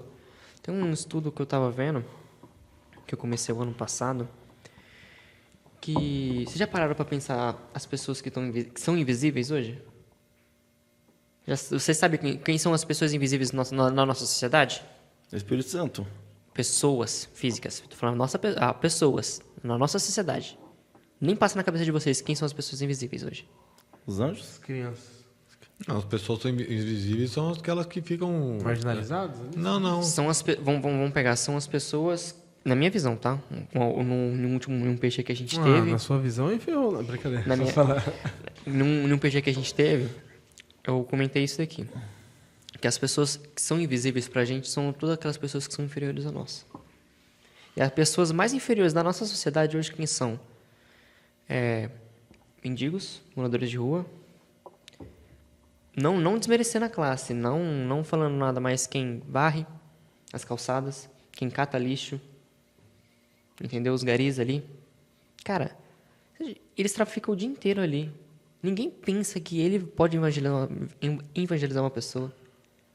As pessoas mais improváveis de hoje na nossa sociedade, que são a ralé, aquela pessoa que você não dá nada, que você fala, é ela que a gente tem que salvar. Na verdade, se bobear, ela que salva a gente. Ela, quando a gente chega lá, vai ver toda a história dela, a gente tá chorando, fala assim, como Deus tá te abençoando. Entendeu? Hoje, no nosso dia a dia, a gente fala assim, a gente tá tão bem, a gente tem que estar procurando outras pessoas para falar. Mas tem aquelas pessoas que são invisíveis. E o pior de tudo, que uma pessoa que pode ser invisível é a pessoa que está do seu lado. Você nem percebe que ela está precisando ali de um auxílio, de alguma coisa, quando você vê já é tarde demais. Entendeu? E muitas vezes pode ser aquela pessoa que você não espera nada dela que vai te dar um norte. Mesmo que você fale assim, hoje no último episódio, estou muito conectado com Deus, que eu já estou ali no meu 10 de 10, maravilhoso. Aí chega ela e fala alguma frase, fala alguma coisa que vai te derrubar, mostrar que você é pequeno, que você tem que só aprender mais. É louco pensar isso, porque a pergunta eu até comentei, né, antes de fazer ela, que quando, historicamente, para você que não sabe, o povo de Israel, né, ele foi cativo da Babilônia pelo simples fato de ações totalmente contrárias a Deus que eles estavam seguindo, né? Então, ao invés de seguir, literalmente, falando português, claro, Deus ao invés permitiu, né? Deus permitiu, vocês estão assim, então vocês vão ter essa consequência, né? E, inclusive, um dos pontos era que existia eu estava vendo isso ontem, se eu não me engano, até o Rodrigo Silva estava falando que existia uma profecia pagã que Babilônia ia ser próspera, que não sei o que e tal, era uma profecia pagã, e o povo de Israel ficava nessa, tipo, querendo a profecia pagã, querendo se vangloriar naquilo. E uma resposta que Deus trouxe, uma das, né, respostas desse ponto foi deixar o povo cativo. Só que é meio doido, porque o mesmo processo de ter um povo cativo pela Babilônia, Deus usou uma pessoa totalmente improvável, que é um outro rei, para numa luta desarmar. Vamos pegar. Não foi nem nenhuma luta, foi nenhum desvio, né? Exatamente. Se ele mantesse o percurso, a gente não teria a queda da Babilônia. Um desvio só, uma vírgula, uma ação que pode ser tomada por qualquer um que seja, já pode mudar uma pessoa. Mas aí que tá, o objetivo dele não era em nenhum momento libertar o povo de Israel. E ele é usado mesmo sem querer fazer aquilo ali. O que ele queria mesmo era poder. O que ele queria mesmo é tomar o trono da Babilônia. E pegando isso, Deus foi lá e agiu por meio dele para o povo de Israel. E é meio que doido isso, né? E por que Deus... por que ele tomou essa atitude? Você sabe ou não? Eu não sei, não. Não, quero entender. Que atitude? Não, de tipo assim, ele foi e libertou por libertar, ou ele tinha uma confiança em Deus e falou assim, não, esse povo é de Deus, eu vou libertar eles? Não. Essa é a minha pergunta. Vamos separar agora aqui vários temas que vocês abriram aqui. E a gente tem que ter assim, cuidado e responsabilidade para algumas coisas que nós comentamos e falamos, tá? Vocês acreditam em predestinação? Vixe, é o tema que o cara vai começar. Já rolou isso em outro momento, mas eu acredito onde Deus predestina todo mundo à salvação. Sim. Pronto. Beleza. Todo mundo é nisso que vocês acreditam. Sejam sinceros, é nisso que vocês acreditam no que o Vitor falou? Sim. Para mim, sim. Eu não acredito que uma pessoa nasce para ser ruim ou ser boa, mas acredito que todo mundo nasce para ser salvo. A escolha é nossa. Boa. E você? É a mesma coisa. Beleza. Então, por isso que assim, aqui eu quero, pelo amor de Deus, aqui mais aprendo com vocês do que do qualquer lição. Mas por isso que eu falo que assim, algumas coisas a gente tem que ter uma base de algum discernimento para a gente passar esse conteúdo, né? Na Bíblia a gente tem alguns relatos em que Deus ele vai usar realmente pessoas improváveis para o cumprimento de uma profecia. Beleza? Se eu não acredito em predestinação, fica complicado eu acreditar que eu mesmo numa balada fui resgatado por Deus, por alguém que estava ali dentro. Por que outras pessoas não foram resgatadas, só você? Só concluir no raciocínio, não estou fazendo nenhuma crítica, tá? Por favor, só concluir no raciocínio.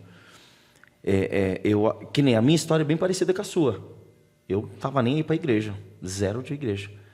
Eu não acredito que a Rebeca ela nasceu no berço adventista. Ela nasceu no berço da igreja e ela se desviou. Ela saiu por conta de um ex-namorado que tinha com ela. Ela se desviou. E nesse desvio ela me conheceu. eu acredito que assim, o plano da predestinação para todo mundo é a salvação. Eu aceitei ela. E nós viemos juntos aqui servir a Deus. Né? Mas por um tempo, eu sustentei a ideia de que Deus mandou ela para me resgatar. Mas nas condições em que nós nos conhecemos, cara, aquilo não foi de Deus. Não podia ter sido de Deus. Entende? Agora aconteceu. E eu aceitei o chamado. Eu fui chamado, eu aceitei o chamado, assim como ela também aceitou. Nós brigamos, e no momento em que nós reatamos, no momento em que eu fui atrás dela, 3 meses que nós brigamos, ficamos separados, é muito parecida a história. Aí, só que assim, eu fui atrás dela, e aí ela falou, estou voltando para a igreja, e eu posso até voltar a namorar com você, mas eu quero alguém do meu lado, seguindo da mesma fé que eu. E ela impôs isso, então eu aceitei e fui com ela. Então, assim, eu não quero realizar nenhuma crítica aqui, né, às falas, né?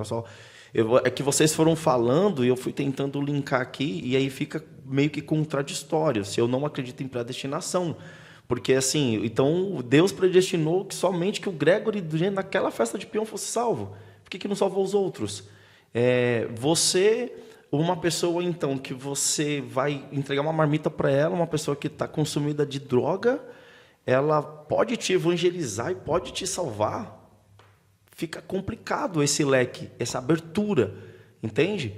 Porque essa pessoa está de forma totalmente inconsciente, ela está totalmente tomada por um êxtase que não é o Espírito Santo. Mas, ao mesmo tempo, para confortar a fala de vocês, Deus usou uma jumenta, né? que é um ser sem espírito. Animais não têm espírito. Então, é assim, cara, eu acho que são experiências. Eu acho que o Gregory, o que eu acredito, toda a sua experiência, o que eu acredito, é que a Thalita estava lá e vocês estavam vivendo de forma natural e, cara, os dois atenderam um chamado. Assim como a Rebeca nasceu no berço da igreja, se desviou, estava apostatada, ficou fora da igreja. A gente se conheceu e, volto a dizer, na circunstância que nós nos conhecemos, aquilo não poderia ter sido de Deus, mas houve um momento em que ela ouviu de novo o chamado. Você sempre, pelo que você falou para mim, você sempre foi religioso. Sim. Então você ouvia o chamado de Deus. Você não teve essa vida de orgia a vida toda, não foi? Não. É isso que eu estou falando. Sim, então, mas você em algum momento ouviu a voz de Deus e Deus te chamou de novo e você ouviu. E dessa vez você ouviu e foi inteligente de permanecer. Eu acho que é nisso que eu acredito, sabe? É nessa, trazendo uma experiência que é muito parecida com a sua. Quando a gente vai para a pergunta dele, eu dei esse rodeio para poder ir para perguntas, para Deus usar agentes improváveis, nós temos que a gente pode acreditar na pergunta que o Vitor trouxe, mas a gente só tem que separar o que é uma pessoa improvável. Uma jumenta é totalmente improvável para poder impedir uma oração de Balaão, que seria uma oração ao contrário do povo de Israel. Eu preciso entender o plano de Deus, eu preciso entender a divindade, eu preciso entender as profecias que precisam se cumprir.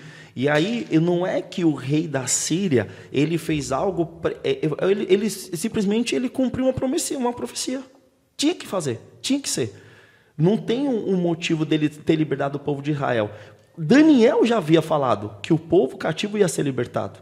Então foi o cumprimento de uma profecia. Ele não tomou porque ele foi o coraçãozinho bonzinho ou porque ele ouviu a voz de Deus. Não porque ele era um rei extremamente perverso. A Bíblia diz que ele foi mais perverso que Nabucodonosor. E todos os reis da estátua que foram assumindo os seus tronos, eles se tornaram mais perversos que o anterior. Então, assim, ele era uma pessoa totalmente podre de tudo, só que ele foi usado para o cumprimento de uma profecia. Então a gente só precisa separar isso, porque senão eu pego todas as informações, coloco tudo numa sacolinha só, e aí eu crio um monte de universos paralelos na cabeça das pessoas. Eu não vou acreditar, e se eu tiver completamente errado aqui, e se eu tiver errado, não precisa ser completamente, mas pode ser só um pouquinho também, eu recuo, volto atrás, mas eu não acredito que eu vou evangelizar para uma pessoa que está tomada pelo álcool, porque eu vou evangelizar para uma pessoa que está tomada pelas drogas, evangelizar para uma pessoa que está tomada por um êxtase momentâneo, e ela vai ter o poder de me convencer a salvação, que ela vai poder me salvar. Eu, Danilo, não acredito nisso. Agora, o que eu acredito é uma história de um testemunho de um pastor que foi na igreja pregar esses dias, e ele conta que ele estava fazendo uma semana de oração, e na semana de oração entrou um cara completamente tomado pelo álcool, bêbado. Não sei se vocês ouviram, vocês estavam na igreja nesse dia. Ele fala que o bêbado entrou lá, o rapaz estava tomado pelo álcool, entrou na igreja, começou a falar um monte de coisa. Os anciões quiseram tirar o rapaz da igreja, o pastor falou, não, deixa ele sentado aí, ele vai assistir o culto quietinho. O cara assistiu quietinho. E aí o que aconteceu? No dia seguinte ele voltou, mas já não estava mais bêbado. E aí então ele foi seguiu a semana de oração toda, e aí ele se converteu. Agora pensem comigo o contrário. Um bêbado entra na igreja e converte as pessoas. Então Não, fica meio. Deixa eu só fazer. A resposta, ok, porque era uma dúvida minha se ele tinha alguma crença em Deus ou não para libertar essa. Perversado demais, cara, você é louco. Essa é uma dúvida minha, sincera minha, que eu não sabia. Do outro ponto, eu não acredito que tipo assim, só eu fui salvo. Eu fui salvo naquele momento porque eu aceitei. Porque eu sempre tive uma ideia. Eu sempre tive uma crença. Sempre tive uma crença. Eu ia todo domingo à missa, eu ia na balada no sábado, no outro dia eu acordava cedo e ia na missa. Amém. Entendeu? Ou à tarde, depende do horário que eu voltasse. Né? Entendi. Mas eu falo assim, eu entendo também quando você falou, eu entendi da seguinte maneira, que uma pessoa improvável é um gari que está limpando, que às vezes ele tem um conhecimento que você não acredita que ele tenha, pela posição social. Ok. E quando você falou aí agora de uma pessoa que está tomada pelo álcool, também concordo que não. Mas essa pessoa que você foi levar um lanche, cantar um hino ali no meio daquela bagunça toda ali, você vendo a situação que o ser humano pode chegar, você dá mais importância à vida. Perfeito. Concordo plenamente. Posso? E aí, só um minutinho, fazendo uma distinção da fala dele, e tá muito gostoso, gente. Eu acho que é nesses momentos. Eu não sei nem se nós estamos no foco ainda ou não. Não, assim, a gente saiu um pouquinho, mas eu vou ser bem sincero, eu acho que é nesses momentos que eu, Danilo, pelo menos eu aprendo mais. Fazendo uma distinção e uma separação da fala do Vitório, perfeito. Eu acho que quando ele foi categórico em falar de uma classe social em que está fora do êxtase, que nem uma pessoa... Aí que eu vou reverter a situação. Eu estava de uma vez dirigindo, parei num farol, e eu estava muito amargurado, cara. Estava com vontade de qualquer coisinha chorar, sabe? E um cara... já vou tentar segurar a emoção aqui, porque esse dia foi impactante para mim. E eu entendi o que você quis dizer, mas é o que eu só quis aqui trazer para vocês. Um outro ponto. Não só um outro ponto. Eu só quis que a gente fizesse um norte, para não abrir um leque meio que superficial. Mas eu vou passar um ponto naquele negócio para ver se você concorda. Então assim, mas eu passei por isso que você está falando. Mesmo crente, eu estava dirigindo, eu estava amargurado, e aí veio um cara para vender uma paçoquinha no farol, e aí o cara me ofereceu, e eu falei, cara, não quero, não valeu, obrigado. Ele falou, irmão, pode pegar. Ele me deu a paçoquinha. Mano, foi o suficiente para mim desabafar de choro, porque eu estava amargurado com a situação. E aí sim, eu entendo o que você fala. Uma pessoa totalmente improvável que nem sonhava. A ação do cara de me dar a paçoquinha fez eu expelir para fora algo que estava amargurado. Então, para mim, o limite de ser usado por alguém improvável, ele mora aí. Né? Como ele. Vamos até trazer a situação dele, minha, da Rebeca. Sermos salvos por alguém improvável. Ele estava disputando a esposa dele, caramba. Foi salvo por ela. Então eu entendo. Agora, o que eu falo, e é que vocês que nos assistem, jamais eu quero trazer aqui uma separação de preconceito, zero de problema, porque evangelismo, em um dos lugares mais improváveis que vocês imaginarem, a gente já fez. Mas é só entender de que uma pessoa é improvável, mas que ela consiga ser usada por Deus. Ponto. É isso. Entendeu? Tem um ponto assim, que eu queria comentar aqui. raciocinando assim, pra gente, aquela pessoa que é improvável, vamos pegar uma ideia, ou que você comentou, pessoa que tá cheia de drogas, tudo, pra gente não vai fazer sentido ali.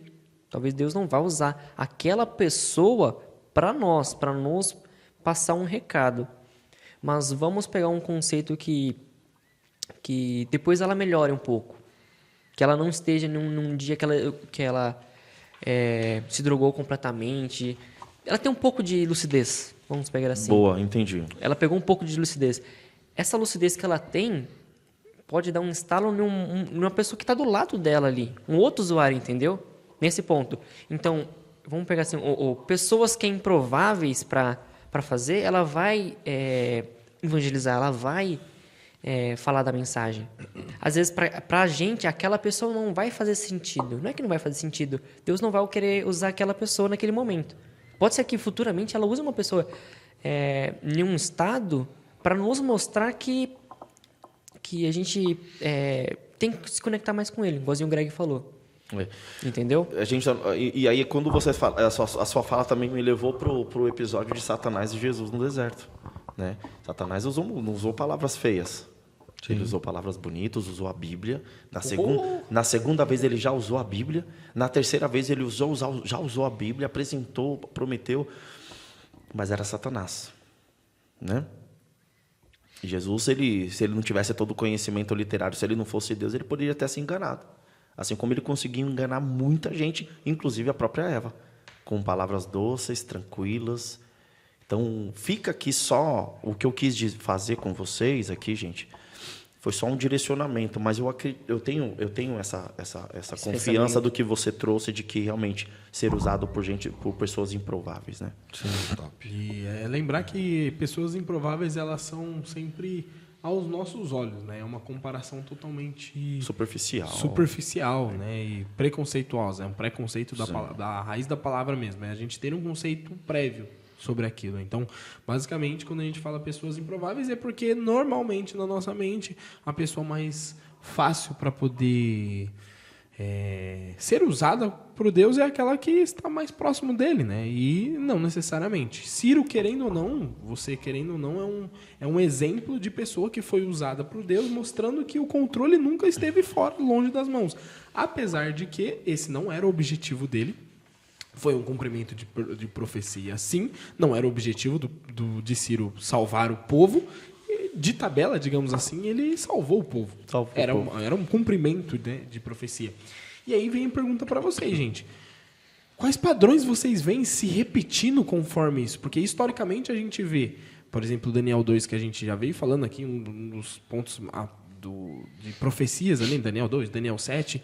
Mas é como se a história fosse repetindo cada vez mais, né? O final ele pode até ser diferente em relação ao que aconteceu lá atrás, mas é como se fosse um looping que sempre está se repetindo, a história sempre está acontecendo. Quais são esses padrões históricos que vocês veem hoje que se repetem? Aí, uma pergunta difícil, mas vai lá. Aí, o Greg falou assim... O que foi, Greg? Não entendi. O Greg já o Greg riu, falou já assim, falou, deixa com vocês, que quando tiver uma ideia boa eu respondo. Mas, cara, vendo assim, quando a gente pega... Vamos pegar assim, Noé. Quando eu estava ali com Noé, o mundo já estava perdido ali. Ele já estava todo... Eu gosto de falar essa frase, estava todo morno, esfriando. E hoje a gente está assim. A gente está com pessoas que... não lembro se foi no começo desse episódio ou se foi no episódio anterior, que eu acho que foi no começo desse episódio, que eu falei que o pessoal tá... Maria vai com as outras. Então, o pessoal tá como? Só acompanhando o fluxo, só vivendo no paz e amor. Ele pensa que assim, Deus vai me perdoar, tem um tempo ainda hábil ali, então... o pessoal fala assim, a vida você vive uma vez, então eu vou aproveitar. Quando tiver lá no finalzinho dela, eu me arrependo e tô feliz. E é justo, não é? Agora eu vou deixar pro Danilo. Isso é justo, não é justo? Quando fala de quais padrões históricos estão se repetindo, cara, sempre tem alguém chamando a gente à ação. Deus sempre levanta algumas pessoas, como no passado, na história. Deus sempre levanta algumas pessoas para para nos alertar, para nos salvar, para falar. Cara, eu me sinto hoje sei lá, um Ciro não, mas vamos falar aí, um Daniel, porque nós estamos fazendo um podcast para falar para pessoas que nós não conhecemos sobre um Deus que pode salvar. Então, lá atrás das câmeras pode ter 2, pode ter 3, pode ter 1 milhão daqui a um tempo de pessoas escutando a gente falar sobre do que Deus é capaz e do qual é o plano dele para nós. Então, os padrões históricos, eu acho que é isso.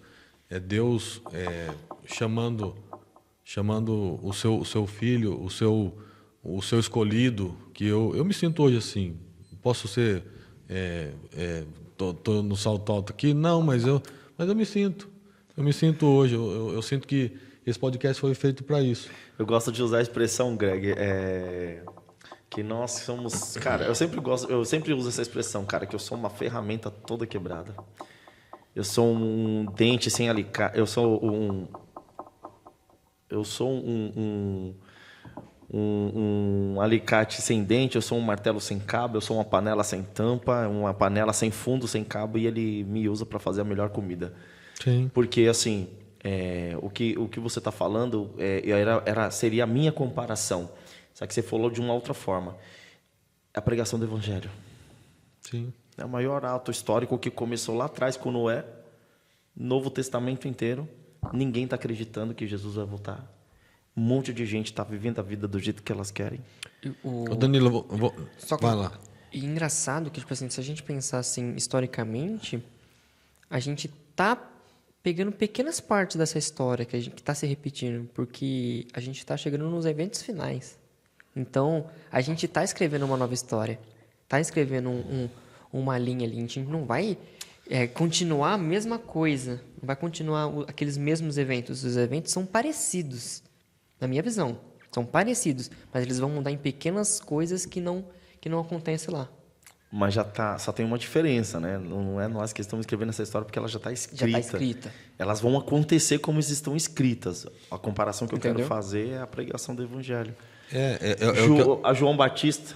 Sim, a hora que eu falei Daniel, na verdade, eu queria falar Jonas. Eu me sinto um Jonas hoje, pregando através do podcast para quem quer que seja. E deu aquele branco de novo. Não podia faltar, né, cara? Olha, eu vejo que nesses mas vai padrões voltar. históricos, para mim, eu vejo diferente um pouco do que vocês trazem. E eu vejo que o padrão se repete no mesmo sentido do rumo em que o povo de Deus tomou naquele momento até, como eu posso dizer assim, é estranho a gente falar da pré-determinação, né? Porque Deus escolheu um Predestinação. Deus escolheu um povo realmente para ser espelho para as outras nações. E aquele povo pode até falar que aceitou a Deus, mas na prática realmente não aceitou. E a gente tem a Bíblia inteira trazendo isso, né? Então o que eu vejo, que o padrão que se repete é literalmente esse. Deus, como se fosse estendendo o máximo da sua graça, o povo aceitando, o povo depois reclamando, baixando a guarda, estando no pior coisas, clamando por ajuda, Deus ajuda, tem um relacionamento melhor e manda sinais, faz milagres, manda sinais, faz milagres. Se recupera, cai no marasmo e vai descendo novamente. Depois se recupera, sobe, cai no marasmo e volta novamente. Se for parar para pensar, acho que o ponto que cada um trouxe se complementa, né? Total. Acho que tipo assim, não tem nessa visão assim, não tem um ponto certo. Perfeito. Mas aí, a partir disso, né, o que Deus espera da gente que já conhece a luz? Só para finalizar aqui, quando o Danilo falou que as pessoas não acreditam que Jesus vai voltar, eu acho que todo mundo, os cristãos, todos acreditam que Jesus vai voltar. Só que ninguém acredita que vai ser a qualquer momento. Todo mundo está esperando o chão tremer embaixo do seu pé para você falar assim, chegou na hora de eu ir para a igreja. Então, não vai ter isso, né? Nós aqui, o que é o nosso papel? Pregar a urgência de que de que Jesus está voltando. Que ele pode voltar a hora que você estiver indo embora, de moto, de carro. Ele pode voltar a qualquer momento. Não é só Jesus nas nuvens dos céus. Eu vou reformular aqui você me clareou aqui, valeu. Porque assim, eu vou reformular. Acontece isso comigo todo tempo. Eu vou reformular aqui. O que acho que a minha fala que eu quis trazer era o seguinte: realmente, concordo com você. Acho que 90% da humanidade acredita que Jesus vai voltar. Esses dias eu estava saindo de casa e aí eu olhei para o céu, comentei com a Rebeca: o céu está cinza. Ela falou: você acredita que vai chover? Eu falei: eu acredito. Ela: então leva o guarda-chuva. E eu não levei. Então, peraí, eu acreditava que ia chover, mas eu não quis levar o guarda-chuva. E choveu. E choveu. A galera acredita na volta de Jesus, mas não quer esperar ele. Não quer aguardar ele. Não quer viver essa esperança da volta de Cristo. Não quer viver hoje. É que nem eu falei, estão esperando o terremoto ser na sua casa. Estão esperando a parede da sua casa cair para você acordar para a vida. Era isso que eu queria trazer, né, com a visão. E você clareou bem aí. E a partir disso, o que Deus espera da gente agora, que a gente conhece essa luz? E aí, pegando já trazendo um gancho que eu estou falando, e essa pergunta que você fez para a gente, eu acho que ele espera? Ele espera que aconteça que nós sejamos exatamente como uma lanterna sendo acesa em um quarto escuro. Ele espera que nós iluminamos o mundo. Dê visão para as pessoas, dê clareza para as pessoas. E a gente faça de vez cumprir o Evangelho. Acho que desde o princípio Deus dá a clareza para a gente. Porque o mundo era frio, era oco, não tinha iluminação. O que Deus fez? Haja luz, haja clareza. A primeira coisa que ele fez foi clareza. Quando a gente pede para esperar, se a gente não tem um pouco de óleo, não tem um pouco de iluminação, a gente vai perder a chegada do noivo. Quem não está preparado, o noivo vai passar a pegar quem está preparado e vai deixar. Sejamos prudentes, né? Sejamos prudentes. Sempre temos que estar resguardado. E o mais engraçado é que quanto mais escuro a gente está, mais a clareza vai doer. Já ficaram Isso foi engraçado. A gente estava lá no nosso campo adentro, o Joe sabe disso. A gente estava olhando as estrelas. E eu tenho uma luz muito boa, muito potente, que ilumina um pedaço gigantesco assim, de terreno. A gente estava lá, nossos olhos começaram a acostumar com a escuridão. A gente pode até trazer isso. A gente pode estar tão na escuridão, tudo ali, que a gente começa a se acostumar com ela. E quando chega uma claridade, cega a nossa vista. Sensacional. Então, quando abre ali, o olho arde, só que depois a gente vai acostumar com ela e a gente vai querer fazer o quê? Mostrar para a pessoa. E quando você... E quando apaga também, é pior ainda. Você não enxerga nada que está ali na sua frente. Você começa a tropeçar. Referência muito boa, muito bem. Mas se você parar para pensar, você tem que conhecer a palavra. Porque do mesmo jeito que os seus olhos acostumam com a luz, ele também se acostuma com a escurdão. Exatamente. Se você entrar numa sala escura, você vai se acostumar. Ele se acostuma e você até consegue enxergar alguma coisa. E se você não tiver firme ali a gente fica falando um monte de clichê, um monte de frase decorada, frase pronta e frase que todo mundo já sabe, mas é verdade. E a gente tem que repetir. Se a gente não tiver firme com o foco em Deus, que nem a gente falou lá, com o nosso bilhete na mão, a gente vai acostumar com a escuridão. Se a gente tiver com o bilhetinho na mão, a gente vai se acostumar com a luz. E a luz é muito melhor, porque você vê todas as cores. Todas as coisas, cara. Muito boa essa referência, eu gostei demais. E até na Bíblia Deus fala, né, que eu sou o caminho, a luz e a verdade. Então ele já dá ele já fala o que a gente tem que buscar. Então já tá claro, já fica... Ele só não fala que você... ele fala que Cristo... Tô zoando. Mas nós temos que ser a imagem e semelhança de Cristo. Então nós temos que exalar luz. Mas é verdade, eu tô enchendo o saco. Eu gosto de pensar, gente... Você gosta de pensar, tá bom. A gente realmente tem uma missão aqui. Só fala aqui, filho. Fala no microfone. Eu esqueci do microfone, né? Falando aqui do lado. Tô tentando ver a Bíblia aqui e o meu roteiro. Mas, basicamente, eu gosto de pensar no sentido de que Deus espera algo de nós e o Lucas trouxe aqui no episódio da lição do nosso quinto episódio que, por mais que a gente esteja no estado de Laodiceia, a gente escolhe ser Laodiceia ou não. A gente pode estar Excelente, verdade. nesse momento e a gente quem escolhe. O que Deus espera de nós mesmo é que a gente seja a luz, que a gente seja o sal, que a gente possa trabalhar para outras pessoas poderem enxergar a Deus.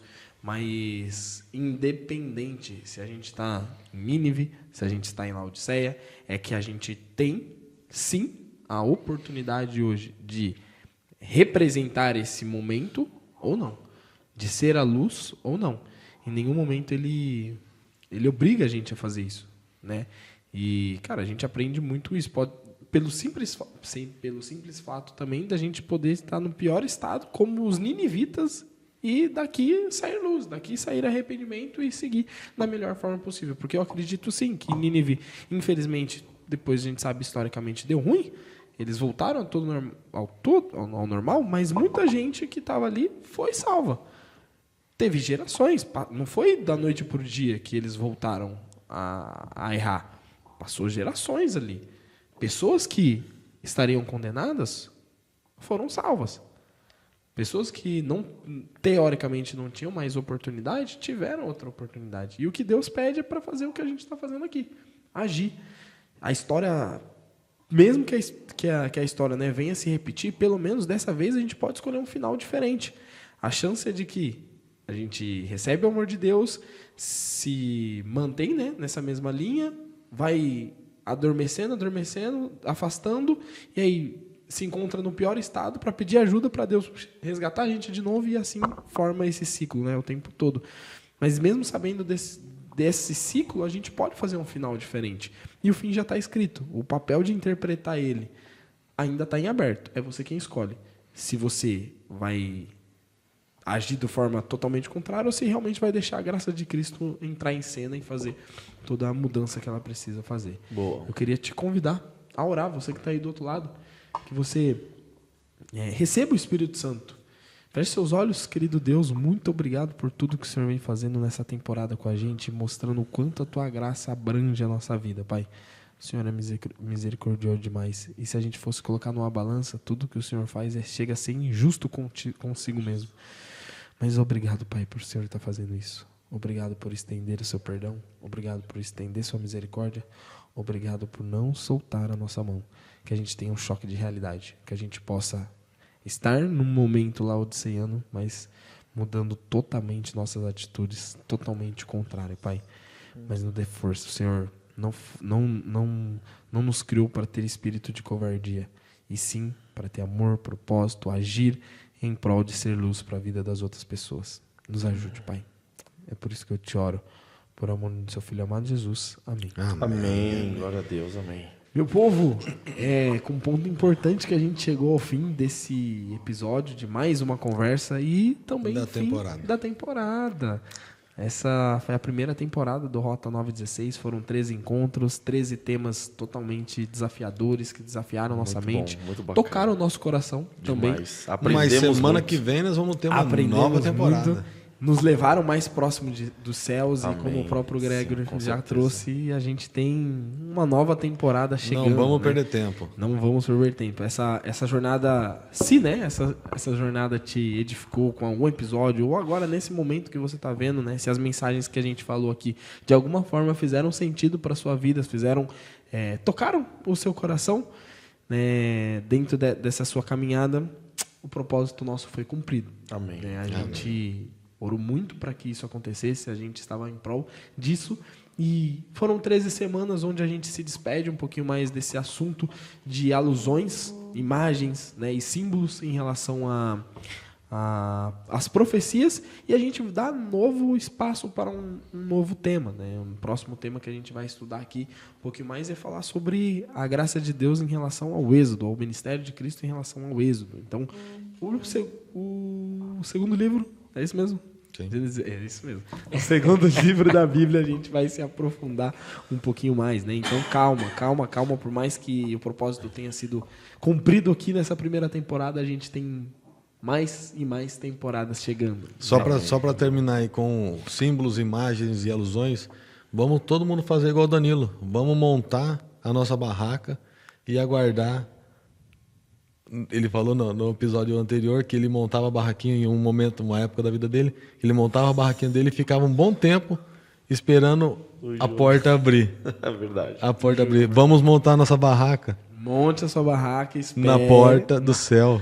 Exato. Vamos esperar. Boa. Demais. Boa. Demais. Vamos acampar em volta Vamos do céu. acampar. Recado importantíssimo, tá? Eu sei que tá sendo nesse final do episódio, né? A gente vai ter outros vídeos para relembrar essa questão, mas a partir de agora o Rota 916 tem um dia diferente para sair os episódios. Então essa temporada a gente fez todos os episódios e ele tá saindo assim hoje, como você tá vendo, né?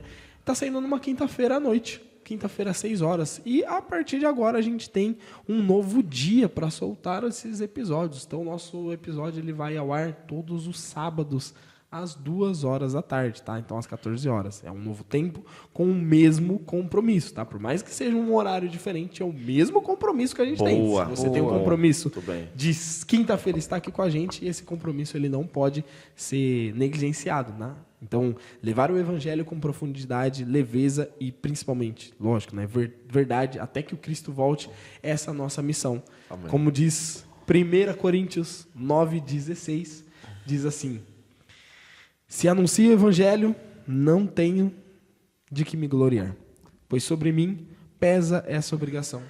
Porque ai de mim se não pregar o evangelho. Se eu faço de livre vontade, tenho galardão, mas se constrangido, é então responsabilidade de despenseiro que me está confiada. Nesse caso, qual que é meu galardão? É que evangelizando proponha de graça o evangelho para não me valer do direito que ele me dá. Amém. Muito obrigado por teu carinho até aqui, sua presença. Curte, comenta, compartilha, ativa o sininho, se inscreve no canal, faça tudo, se gostou, se não gostou, se interagiu. A gente quer muito que essa palavra atinja outras pessoas, porque pregar o evangelho não é escolha, é missão. Muito obrigado até aqui. Abençoe, até a próxima temporada, até o próximo episódio. Boa. Valeu. Boa. Eu ia comentar pra gente pedir pro pessoal mandar uns abraços. Pra eu mandar de onde que eles